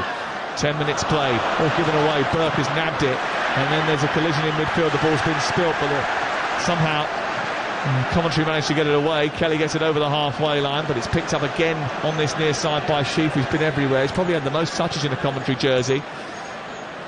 Palmer couldn't hold on to it. Drame takes over for Luton. It's end-to-end stuff. You're listening to Coventry 1, Luton 1 in the EFL Championship final, live on TalkSport with Carling, the UK's #1 lager. 18 plus, please drink responsibly. There's a whole stadium divided down the middle. Orange to my left, sky blue to my right. The atmosphere has just been quelled as the nerves take over. And there is a problem here for the goalkeeper, Horvath, who's gone down away to our left-hand side. You know, this looks like an English match of old. You know, our divisions used to be physical, and you know, and instead of this sort of non-contact rubbish we see these days with people diving for stuff. I've thoroughly enjoyed the contact that we've seen. It's a throwback game, isn't it, Dean? It is, but it used to be, you know, very useful in the way that teams used to play. Do you think that either of these two teams going in the Premier League will play exactly the same way next year? I think they probably will. I think they'd struggle if they did, because what I've seen is that early on there was a bit more substance to the way they played. As they've got more and more tired, it's just become Luton are basically just diagonal everything, and then even Coventry, it's get it up to Gyökeres, hope he wins something. There's still that lack of having 2 or 3 options. That's the problem. Well, this isn't a great scene for Coventry City. Dan Windle on the touchline. Firstly, Sam, very interesting. Josh Eccles on, the academy product for Coventry, replacing Casey Palmer, who was subbed on, of course, during the game. Palmer off.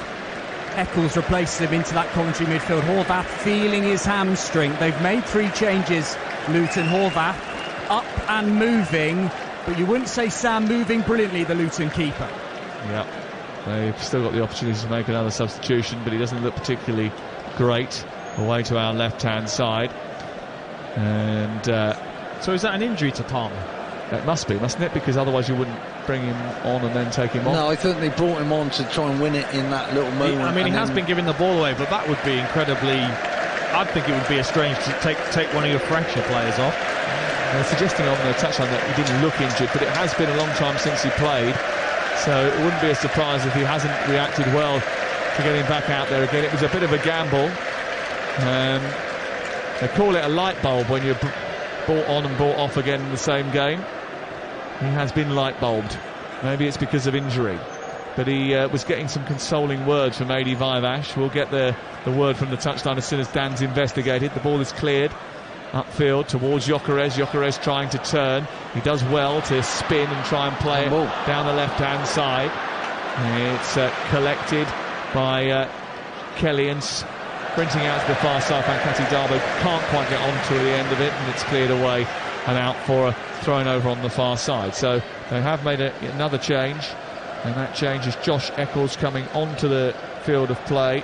His last goal against Birmingham, he came through the ranks. His first experience of Wembley Stadium for Josh Eccles, wearing 28 and playing in that number 10 position now. Bell throws the ball in. There's a collision which ends up with a high boot from Morris into the body of the Coventry City player. As a result of that, it's a free kick to Coventry, and we've played 13.5 minutes of this first half of extra time on Talk Sport. You can even tell the support has just dipped, hasn't it? Everyone can feel for the players almost what a slog this starts to become, and mistakes and poor passes. Morris has won it back far side after a wasted free kick. Sheep has given it away. Morris has sent it forward. Adebayo is trying to chase with McFadzean. He manages to nudge the ball clear just about, but they look like 2 old war horses there, Adebayo and McFadzean.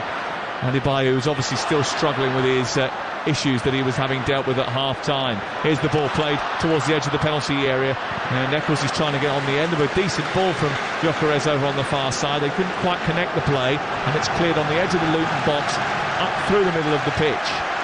And here come Coventry again.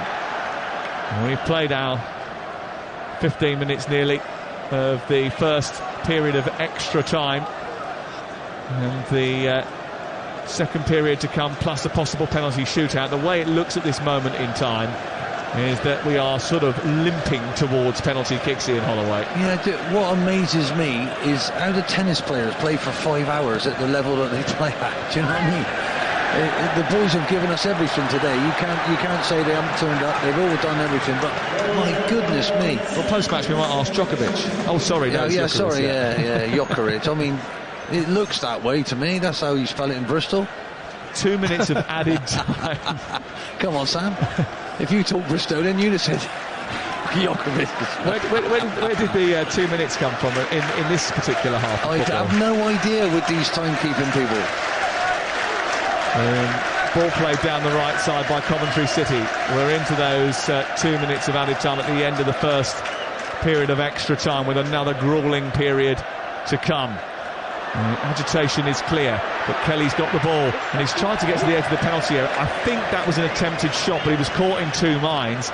Didn't know whether to slide it into Bidwell or have a go. In the end, he did neither, and he sort of almost just passed the ball out of play, Dean Ashton. That was pathetic. Honestly, when he's got Gordon on his left hand... don't hold back, mate. But he's got Gordon on his left-hand side. Just play it. I don't understand it. I am not being so critical. You know, that was useless. A few hours in the gym, and I know how hard it is. So come on. everything's riding on everything you do. So I think they've had a right go, and I'm not going to criticise. That's where the coolness of head comes from, though, isn't it? Eccles has it, moving it out towards the left-hand side. Can they show some poise in the final few minutes of this first half of extra time, or will the winner come late into stoppage time here at Wembley? It's been such a difficult season for Coventry City. They have overcome being away from home for 2 years. They've had to deal with delays to their season, pitch issues. Remember when they couldn't play because of the rugby at the Commonwealth Games? They lost Casey Palmer, an important player to them. They lost Callum O'Hare to injury as well. Can they come on strong late in this game here? Disruption at Luton Town has caused them issues too over the course of the season, but there will be 15 minutes for one of these two teams to try and take it, because it all ends here. And will it end in triumph in open play, or will we be going to penalties? It's still 1-1. The second half of extra time is just about to come. And we'll have it on TalkSport, of course. Earlier today, Saracens won the Premiership title in rugby. That was live on TalkSport 2. We covered the final day of the WSL. Chelsea won the title, Reading went down. Bayern Munich won the title in Germany in the last minute, thanks to a goal from Jamal Musiala. All three playoff finals live on the TalkSport network this bank holiday weekend. The League Two final is tomorrow between Carlisle and Stockport, a 1:30 kickoff on TalkSport 2. Monday it's the League One playoff final, Sheffield Wednesday against Barnsley. You can join me at Wembley from 1 on TalkSport. Yeah, they're putting me on that game. And actually we've got an interesting feature about the Wednesday Posh playoff semi-final that we will bring to you on Monday. You'll be able to laugh at me, which I know a lot of you will appreciate. All three European finals live on TalkSport this coming Wednesday. We'll have commentary of Sevilla against Roma in the Europa League final. The following Wednesday, June the 7th, TalkSport will be with West Ham in Prague as they face Fiorentina in the Europa Conference League final. And then on Saturday, June the 10th, TalkSport will be with Man City in Istanbul for the Champions League final against Inter Milan. By then we'll know if the treble's still alive, because the week before, Saturday the 3rd of June here at Wembley, it's the FA Cup final live on TalkSport, the Manchester derby, City against United. And final day of the Premier League season tomorrow, covered properly on TalkSport. Games kick off at 3:30. We'll be on air from 2 on TalkSport tomorrow. I'll be at Everton, who need to beat Bournemouth to guarantee survival. We will have live exclusive commentary of the other two relegation games for you. Leicester West Ham on TalkSport, Leeds Spurs on TalkSport 2, Villa Brighton, Chelsea Newcastle, Palace Forest, Southampton Liverpool, all live on the TalkSport app. Just go to the live games tab at the bottom of the home screen on the TalkSport app, and that will tell you how to listen to the game of your choice. And England have got Euro qualifiers next month as well. 6 points from 2 games so far. It's going well. TalkSport will be in Malta for the first 2 games on the 16th of June. Then on the 19th, it's England, North Macedonia. That game at Old Trafford. We'll have commentary of both on TalkSport. Can somebody win it here at Wembley live on TalkSport in the second period of extra time, or is it going to be a shootout? It's Coventry 1, Luton 1. Here's your commentary team on TalkSport: Dean Ashton, Ian Holloway and Sam Matchpace. Well, it's really tight, and there is another change. Dan Windle. Groin of Elijah Adebayo pretty tight as well, Sam. He's brought off Joe Taylor on in his place up front for Luton. 15 minutes plus penalties to go in this Championship playoff final. Yet to score, Joe Taylor, after his move from Posh in January. They spotted him, Posh playing for Kings Lynn. He's now a Wales under-21 international. In his own words, he said the other week, "I like to get on the ball and face them up." Will he be going to the Premier League with Luton Town? We're underway at the start of the second period of extra time, and you're listening to TalkSport. They did show on the monitors in front of us at half-time that there was contact between the goalkeeper and Jordan Clark. However slight it was, there was definitely contact because it moved his foot in a different direction. Do you think that if it doesn't go their way, they'll be complaining about that in Holloway? I don't know, because Dino, who has been a diver, done it before, said he's done it before, called it, you know. Honestly, you did, Dino. Yeah, I don't want penalties to be given for that, because there is a touch. There is a touch, but then he can put his foot down on the floor and he just decides not to, and then takes his own legs from underneath him to make it look like the actual contact has brought him down, and there is a big difference for me. Gyökeres trying to roll the defender, gets into the penalty area, manages to scoot the ball through the 6-yard box, and it's smuggled behind by Onyedinma, and it's out for a corner kick to Luton Town. At the Coventry end of the pitch, that's where they're attacking in this second half. And this is a big opportunity for Coventry City to try and get the ball in the box. And Coventry. Jake Bidwell's got to run right over from the left to take it. Look at him, how slow is he? Come on, Jake. It's been a long night. 16 minutes of extra time have been played, and Coventry have the first corner. The Coventry fans willing their team, trying to suck the ball into the net away to our right, and that's sky blue, a flick on at the near post, and it comes towards the penalty spot, flicked into the air with a scorpion kick by Kelly. It goes into the air and is met by the goalkeeper Horvath and cleared away. Why is he near the box? Kelly again. He should be back. You just leave him miles away. That was such a waste. It was a good opportunity just to keep that alive in the box. He's not a regular goal scorer, and he hasn't scored for 3 years. And I think we've seen a couple of examples as to why that is the case today. But he has been on the journey with Coventry from the 4th tier. He played in the playoff final here in 2018 in League 2. The thing is, he's been outstanding at the base of that midfield, but pick your moments to not go forward. Like most of them? Yes, all of them. He'll go and score now. Luton had 10 shots in the first half, 2 in the second. Coventry had 1 shot in the first half, 9 in the second. Just to show you how it very much has been a game of 2 halves between these two, but it is right now as tight as Superman's underpants. And that's pretty tight. So I've heard. 2.5 minutes into the second period of extra time. Rob Edwards looking pensive down in front of us, all in black. The ball thrown down the right touchline, and then it goes out of play. And there's going to be another opportunity for Fankati Darboe to take. Is he going to take the throw-in again? No, it's gone Luton's way. No, it's going to go back to Darboe. Onyedinma thought it was a foul throw, and that's why. But I think it hadn't come back in, had it? It just went down the touchline from Darboe, so he gets the opportunity to take it again. He throws the ball long down the touchline. They've cancelled each other out, haven't they, the 2 sets of wing-backs? Normally we'd see Bidwell and Norton Cuffy when he started. You'd see both sets of wing-backs getting forward, being involved. They've really cancelled each. It's just been all in the middle of the pitch. Yeah, I think the biggest change was to go 2 up front in the second half for Coventry, and they needed to, you know. Well, those Coventry and Luton wing-backs have provided so many opportunities over the course of the season. There's been significant changes to the teams now. Drame is still on. Darboe's playing at right wing-back for Coventry after having to replace Norton Cuffy.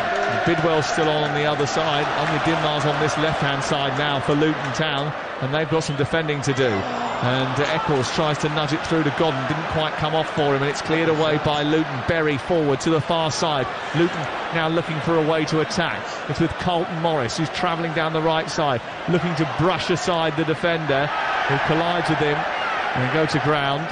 And then there's another swivel and a hit, and now Doyle is dragged back. Morris was the guilty party, according to Michael Oliver, who was being a little bit too physical. I think it was with Ben Sheaf, although it looked to me as if Ben Sheaf actually wrapped his body around Carlton Morris. But it's going to be another delay and another free kick. 10 minutes to go. At the moment, it's painful watching. Everybody's absolutely out on their legs, aren't they? And, you know, I'm sure both sides will take penalties at the moment. 03717 223344 is the number to call if you want to speak to the boys on the boot room. We'll also have Eddie Howe on that show tonight. You get reaction with Dan Windle straight after the game as well. Remember, tomorrow the League 2 playoff final and the final day of the Premier League. What a day that is going to be. Can Leicester City jump over Everton and stay in the Premier League? Are Everton going to be relegated for the first time since 1951? They've been a Premier League or a top flight team since 1954. And can Leeds United pull off the miracle of all miracles and jump over both of them? It's going to be some day tomorrow. And it'll be live with us right here, all the drama. Adrian will be at Goodison Park, I'll be at King Power Stadium in Leicester. And we'll have commentary on TalkSport 2 with Danta and Groves. Leeds United against Tottenham. All the big moments will be with you. Get the app, download it, flick between the two stations, or stick with us on TalkSport and we'll take you everywhere and bring you commentary of that Leicester game. There's going to be another change here, so let's get the latest details from TalkSport's Dan Windle. Osho coming off, really struggling during that interval in the extra time, Sam. Again, another player getting work on those quads, replaced by Dan Potts, Luton's final change. Yeah, another one who's been around the block, Dan Potts. He's been at Luton for a long time, a former West Ham United trainee. He's been playing centre-back in a 3 whenever called upon. He's a useful addition to this team at this time of the game, a wiser head. He's 29 years of age, but he knows how to manage these situations. And if you're Luton, your mind has already drifted to penalties. They've had a bit of a problem with penalties over the course of the season. Would you start to worry about that now? Would it be coming to your mind, actually, do you know what, our penalty record isn't great, shall we try and sort of think about winning it? I think you'd be trying to win it anyway. Sam, I don't think any manager ever goes, I'm going to get to penalties. Don't work that way. Marvellous Nakamba scrapping for the ball. He's fouled by Josh Eccles, who's a little bit too eager. If you're a player who's confident of taking one, you want penalties, do you? Yes. Yeah, you don't mind. It's those players that really don't want it that'll be really worried and know that it's on its way. I think as a manager, I'm sure you just want players to put their hands up straight away and say they want to take it, and then it's down to your goalkeepers as well. I mean, Horvath has faced 5 penalties and not saved one of them this season. Yeah. Ben Wilson's only faced 1 and not saved it. But it is then all about your mindset. Can you handle an occasion from 12 yards? It's the ultimate test, really, for a player. Which way are they going to be taking them? How unfair is that? If you toss of the coin, I'm afraid. Is that what it is? Yeah. How can you get promoted on the toss of the coin on a penalty?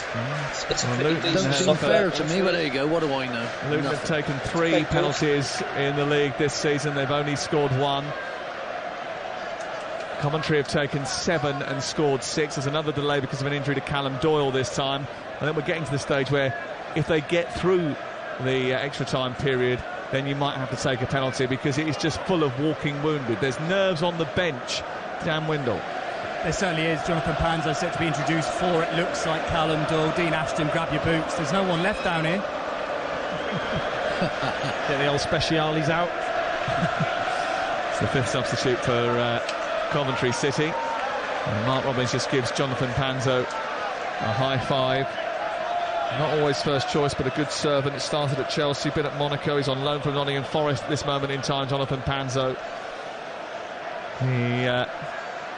He's about to come on for the final few moments of this game. And if you are going to come on and have to take a penalty, you need a few touches first of all, don't you, Ian? You do, yeah. And I hate to say it, a lot of substitutes miss in penalty shootouts. That's a fact. Well, we've seen that here. England in the European Championships found that out. Oh, come on. Don't talk to me about England and penalties. Come on. Sam, let's keep it nice. Keep it positive. Yeah, absolutely. Okay. 5 minutes to go. You're listening to Talk Sport. Is there going to be a winner in extra time? The ball sent through the middle. And they've done a lot of work on penalties over the last few years, and they've got much better at them. Is that right? They've won a shootout. Here is McFadden. Some of the worst moments in my life have been down to England penalty taking. Here is Kelly over halfway. He's got space out wide towards the right-hand side, and Fankati Darbo. Darbo tries to take on Onyedinma. Onyedinma wins it and charges forward, and a chance for a break now. He's going at rapid speed. He gets taken down, does he, by Sheaf. Sheaf says he got the ball, and the referee concurs.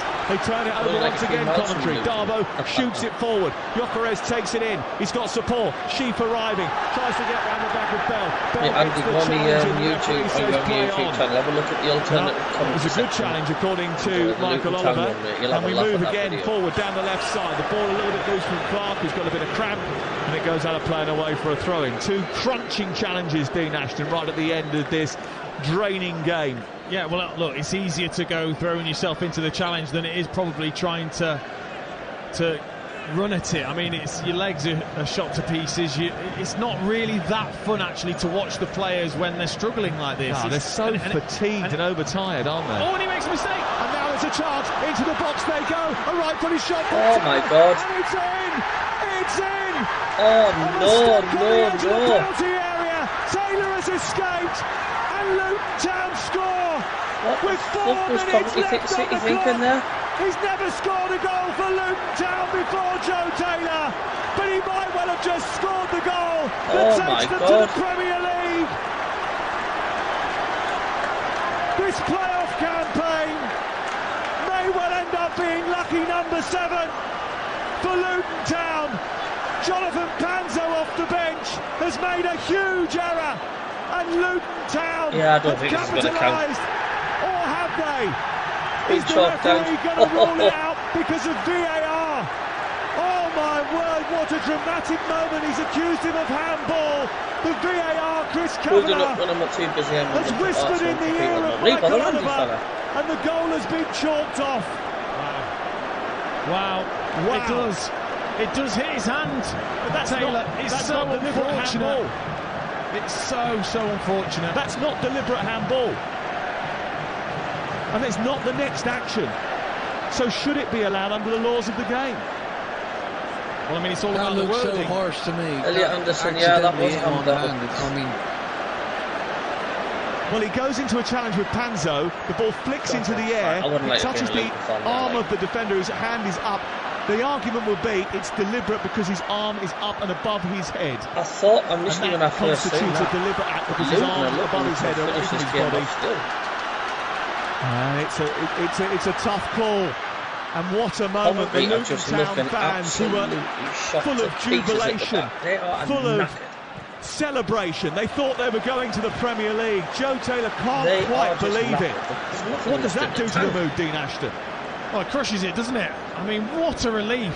Jonathan Panzo, I mean, how must he be feeling? He's come on and straight away made a mistake, slipped, made the mistake. How fortunate is he? It's a mental game, penalty. Wow. I mean, it probably is going to be down as a technical infraction. They didn't ask him to come and have a look at the monitor, Michael Oliver, so they're pretty confident in their judgment.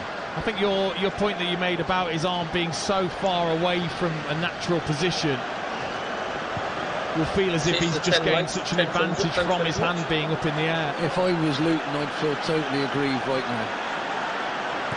With the contact up that end and then that one disallowed. Well, that's two big decisions that have gone against them. Jordan Clark thought he should have had a penalty during the game. And a goal for handball has been disallowed. Joe Taylor, what a moment. Is there one more twist? Morris down the left-hand side, keeping the ball in, tries to take it beyond McNally, didn't have the ability to do it, goes out of play and away for a goal kick. Well, that was absolutely shocking all over. I mean, it was one of those moments that just rocks you. You're a Luton Town player, you're all of a sudden going from an extreme high to a low. If you're Jonathan Panzo, you've just escaped the biggest mistake of your entire life. Absolutely, yeah. I mean, it's just rocked him to his core, and now he's got to readjust because he may well have to take a penalty in the next few seconds. 29 minutes and 30 seconds have been played. That extreme high for Luton has been snatched away from them. Coventry have been saved by a VAR decision. Absolutely fascinating. The ball goes back into the path of Reece Burke. It's clipped clear down the right side, looking for Taylor to run. These two players absolutely debilitated, sapped, dog-tired after 120 gruelling minutes of football. But their jaded limbs have got to step up one more time and decide who goes to the Premier League on penalties. 2 more minutes will be added. There isn't going to be another twist in this extraordinary tale. Adrian started the commentary by talking about fairy tales. Is there going to be a storybook ending? Here the ball is at the feet of Onyeka Denmark, who's crossed into the box, is aimed towards Berry, can't get away from Bidwell, and it floats behind and away for a goal kick. Well, it's been absolutely sapping, hasn't it, just to sit here and watch it. You can't imagine what it's been like to play in it. Ian Holloway. Well, you can, and this is the wonder of the playoffs. We're on the edge of our seat. Wow, which way is it going to go? I do not know. You couldn't separate them at the start of the day, and you can't separate them now. Rob Edwards, when that goal went in, he thought they'd done it. He went steaming down the side of the pitch. He thought it was the moment. He did full Jose Mourinho celebration, and now his heart, which was beating at 180 beats a minute just a moment ago, is trying to calm down as there's a big, strong challenge and a collision over on the far side. Two players coming together. Panzo is one of them, and luckily enough, he bounced straight back up again, which was completely lucky. Berry's got back to his feet immediately, but you heard the gasp of the crowd because it looked sickening at one point. It did. I mean, Sam, look, isn't that the worst, and some might say the best of VAR, when you have that emotion, but effectively he's used his hands to gain that advantage. I guess that's what it brings to the game. It will be debated, I'm sure, intently after the match. Here is Wilson down the Morris down the left-hand side, trying to send the ball into the centre. The header by Joe Taylor is over the top of the crossbar. And it goes behind and away, and that's it. It's finished. It's going to be penalty kicks that will decide the final of the Championship playoffs. The team that go into the Premier League will have to do so with nerves of steel from the penalty spot. And those penalty kicks are coming next. It's finished 1-1 over 120 nerve-jangling minutes, and more nerves will be frayed in the next few moments as well. Sam, thank you very much. Well, let's get talking about that goal that was disallowed. He didn't mean to handle it, but he did control it with his hand, which was high above his head, Joe Taylor, and he then went on and put the ball in the back of the net. So should that be disallowed, Ian Holloway? Because it is accidental, but he's controlled the ball with his hands, but it is accidental. So should it be disallowed or not? When I was playing, that would have been a goal. When Dean was playing, that would have been a goal. Now they've tweaked the rules, and I'm so confused, I do not know. If I was Luton, I'd be fuming. What do you think? Because it wasn't deliberate. Ultimately, if I walked away from this game and you saw that, that doesn't seem fair. It would not seem fair that a game like this is decided by somebody using their hand, which they're not allowed to do, to help them to score a goal. Accidentally, mate. I know it's accidentally, but to me, I wouldn't want a game to be decided in that way. And so, for me, it is the right decision, but it totally saps the joy out of it. How much do you think? Do you want me to read the law out? Go on, go on. Okay, so the law says this: a handball offence is when a player scores a goal against the other team with their hand or arm, or scores immediately after the ball touches their hand or arm, even if the touch is accidental. The other offences that can be given as handball are a deliberate touch with the ball with their hand or arm, touches the ball with their hand or arm when it is in a position that makes the body unnaturally bigger, and when that position is not the result of their body moving fairly as a part of play. Well, the ref got it right then. He got it right. We can't argue. He's right. So he's right to disallow. Absolutely. Is he? Because his hand is up. His hand makes him 6'6", and he's 5'9". Isn't he protecting himself at that point from what he thinks is going to be a clearance from Panzo? Well, when his hand is right up in the air, what's he protecting? Well, he's running above his towards the head. ball. No, listen, if you lose a game to that goal... I'm asking you the question. And I'm answering it. That has to be... I love Joe Taylor. He came from my club. He can be electric. I think he was potentially a match winner, and he almost was. So what a story that would have been, his first goal for the club. So the fairy tale side of it, I want that to be the winner, but... Listen, if I'm a Coventry fan and I lose to that goal, I'm thinking something's completely wrong. And by the way, they'll change the law tomorrow. That'll be different tomorrow. They'll tweak it again. Well, they tweak it every week. Howard Webb is here, so he was watching that and the dive. And I'm with you, Dean. His legs are taken away for no reason. I mean, he's taken his own legs away. Yeah, exactly. There is a touch, of course. Not all contact is a foul. Exactly. Not all contact is a foul. And also, surely as an attacking player, if you can put your foot down and stand there, you taking your own legs away shouldn't count. Absolutely. Ian, your question's been answered. I think, well, the Coventry players are facing their fans. The Luton players a moment ago were facing their fans. So I think we've still to be decided which way the penalties will go. I think it's wishful thinking from the players. Does it make a difference, really? What if they take towards their own fans, each one of them? But does it matter? No, but what I'm saying... you want one set of penalties this end and one the other end? Yeah, so it's only the other goalie, you know? That's better. I've never heard that before. Why not? Oh, come on. No, I don't disagree. I wonder why nobody's thought of that before. It does look like they're going to be at the Luton end. So the future, as far as this penalty shootout is concerned, is orange. And actually, on the subject of subs taking penalties, the only penalty missed in the League One playoff semi-final shootout between Sheffield Wednesday and Peterborough, Dan Butler, a substitute. So I'm with you. Subs, especially fresh ones. If you look at England, we brought them on to deliberately take it. Stop reminding us of that. Come on. For heaven's sake. Listen, we've had plenty of drama. I think it's been a brilliant Championship playoff final here at Wembley, live on TalkSport today. And there's more drama to come. Don't forget the boot room is coming up with Alex Crook, Bayaki Fenwick, Darren Ambrose. They'll be waiting to take your calls on this game and other football stories as well. 03717 22 33 44.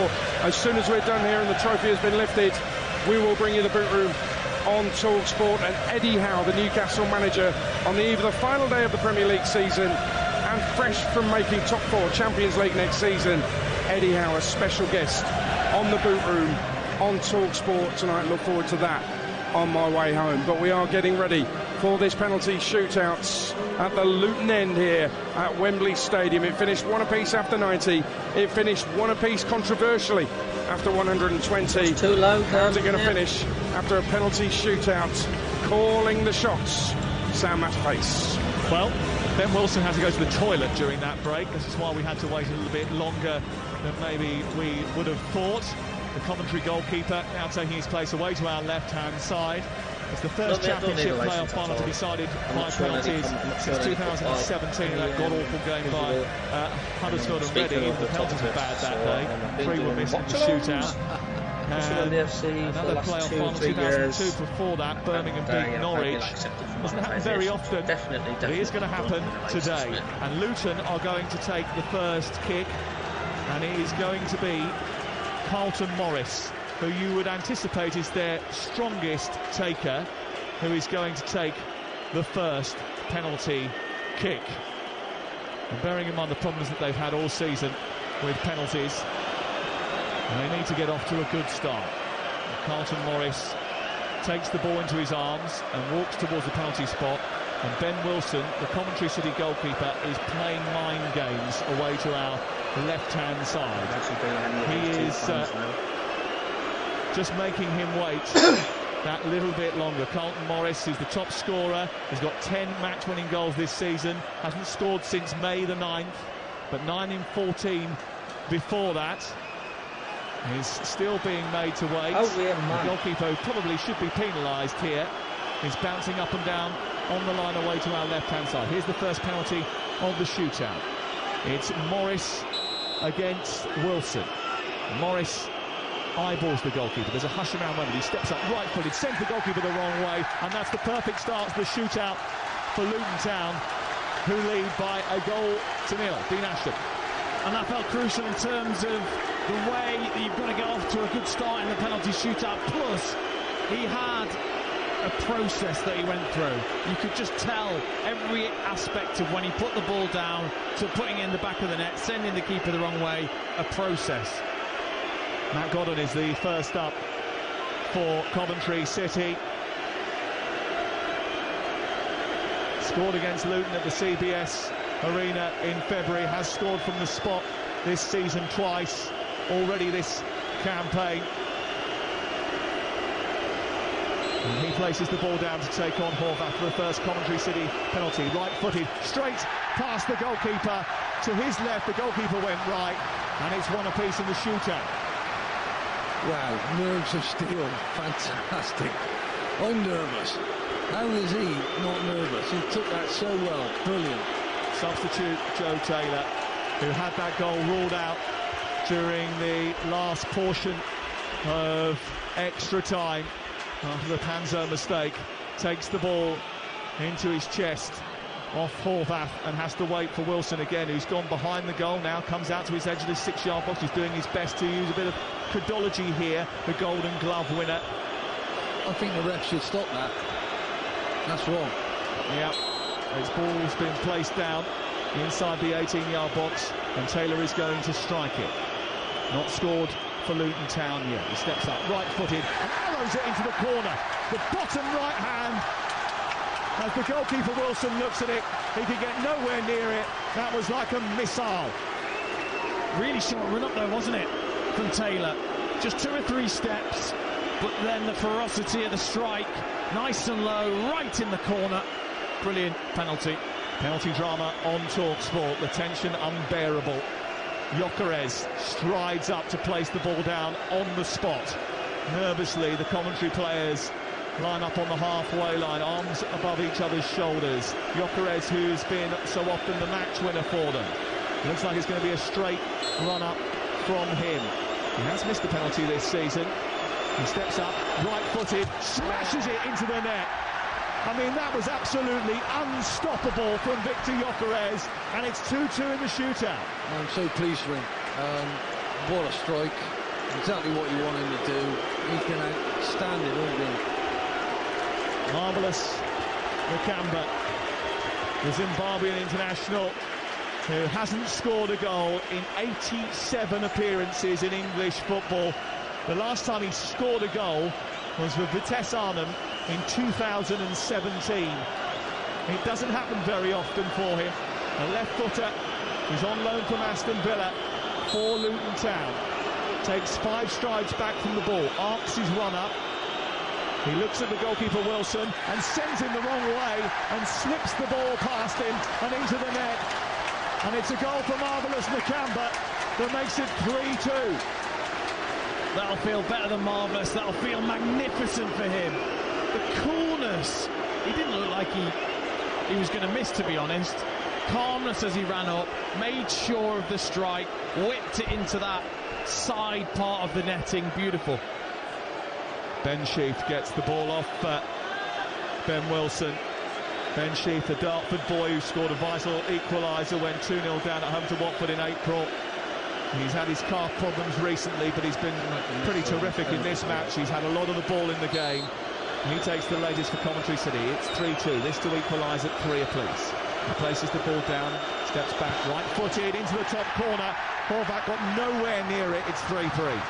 Absolutely delightful. Nerves of steel. Fantastic strike. They all look... It's quite surreal. I can't believe that they don't show any nerves. Dino, what's going on, mate? What a brilliant strike. I think they take them serious now. Players practice regularly, all of them. It's seen as a really big deal at football clubs in terms of that process that you have. And it's especially important today because each kick of the football takes you closer to the Premier League. Jordan Clark, who scored the opener for Luton Town in this game, places the ball down on the spot. Wilson bouncing around on his goal line. This for 4-3, an advantage in the shootout. Luton went first. He steps up, right-footed, and slams it into the corner. A brilliant penalty, a nerveless penalty from Jordan Clark. And it's 4-3. And it had to be, because Ben Wilson really does throw himself to his right-hand side, and he's very close to getting the finger tipped to it. But it was too good for Clark. Right, just inside that left-hand post. Big penalty this. Huge penalty. Because if Josh Eccles doesn't score this penalty, Luton can win it with their very next kick. The local boy came through the academy, places the ball down.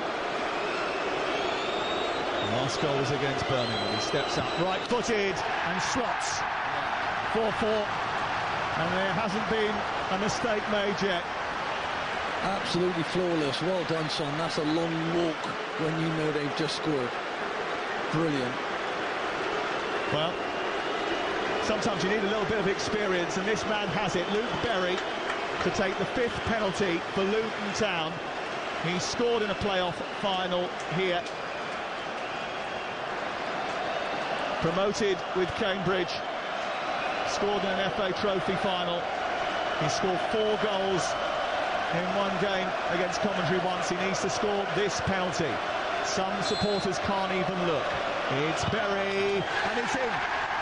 Just about. Wilson went the right way, and he got something on that, I think, just a little bit, but it went beyond him and into the net. And now Liam Kelly for Coventry City. The captain, the leader, the man who's been on the big journey is going to take the crucial penalty. He has to score. Wow, Sam, I am not envying him this. That's a long walk thinking, do you know, if I miss this, we're not... Hopefully he's not thinking like I am. Played in the 2018 League Two playoff final against Exeter, promoted to the Championship in 2020. He's been with Cov from the 4th tier. He steps up, right-footed, and rolls it into the opposite corner, beyond the goalkeeper who went to his left.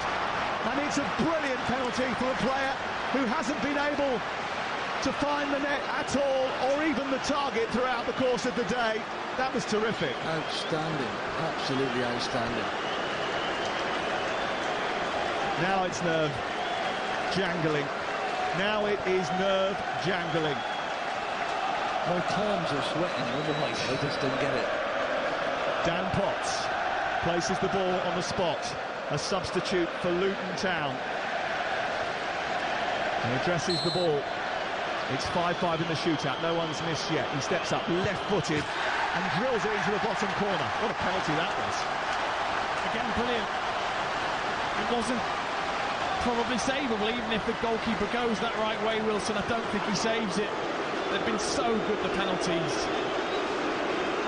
Think about the pressure that's on the shoulders of all these Coventry players, because they're going after the Luton players, knowing that every kick now is sudden death. Every mistake that you make now, and it could be over. Every time you walk up to that spot, the future of the club that you represent is in your hands. It's at your feet. Fankati Darba places the ball down with a chance now to level up the shootout. He steps up, right-footed, and blazes it over the top of the crossbar. It's over for Coventry, and Luton Town are back in the big time for the first time in 31 years. The orange shirts run towards their supporters in the east side of the ground, and it's party time for Luton. It's a crippling blow for Fankati Darbo, who blazes his kick high into the evening sky. It's jubilation for Luton Town, who win on penalties by 6 goals to 5. One of the most thrilling rises through the English football pyramid is complete. From non-league to Premier League in just 9 years. An incredible story that will take some beating. Rob Edwards, once an arrival, is now the toast of Bedfordshire. The man that has finally taken them back to the top flight, into the Premier League for the first time. Playoff heartbreak is now a thing of the past. It's lucky number 7 for Luton in the end of season jamboree, and they'll be off to Manchester City, Arsenal, Liverpool, Newcastle and Manchester United next season. It's a crushing blow for Coventry, who have lost in the most dramatic of circumstances, but it's Luton who will be going to the Premier League, promoted after winning 6-5 on penalties in the final of the Championship playoffs. There's real raw emotion from those Luton players and staff and the manager, Rob Edwards. Gabe Osho has hands on his head. He can't believe what has happened, but he's going to be a Premier League player next season. And there was some real belief with those Luton penalty takers, as well. As soon as their penalties had hit the back of the net, they were straight to their own fans, beating their chests.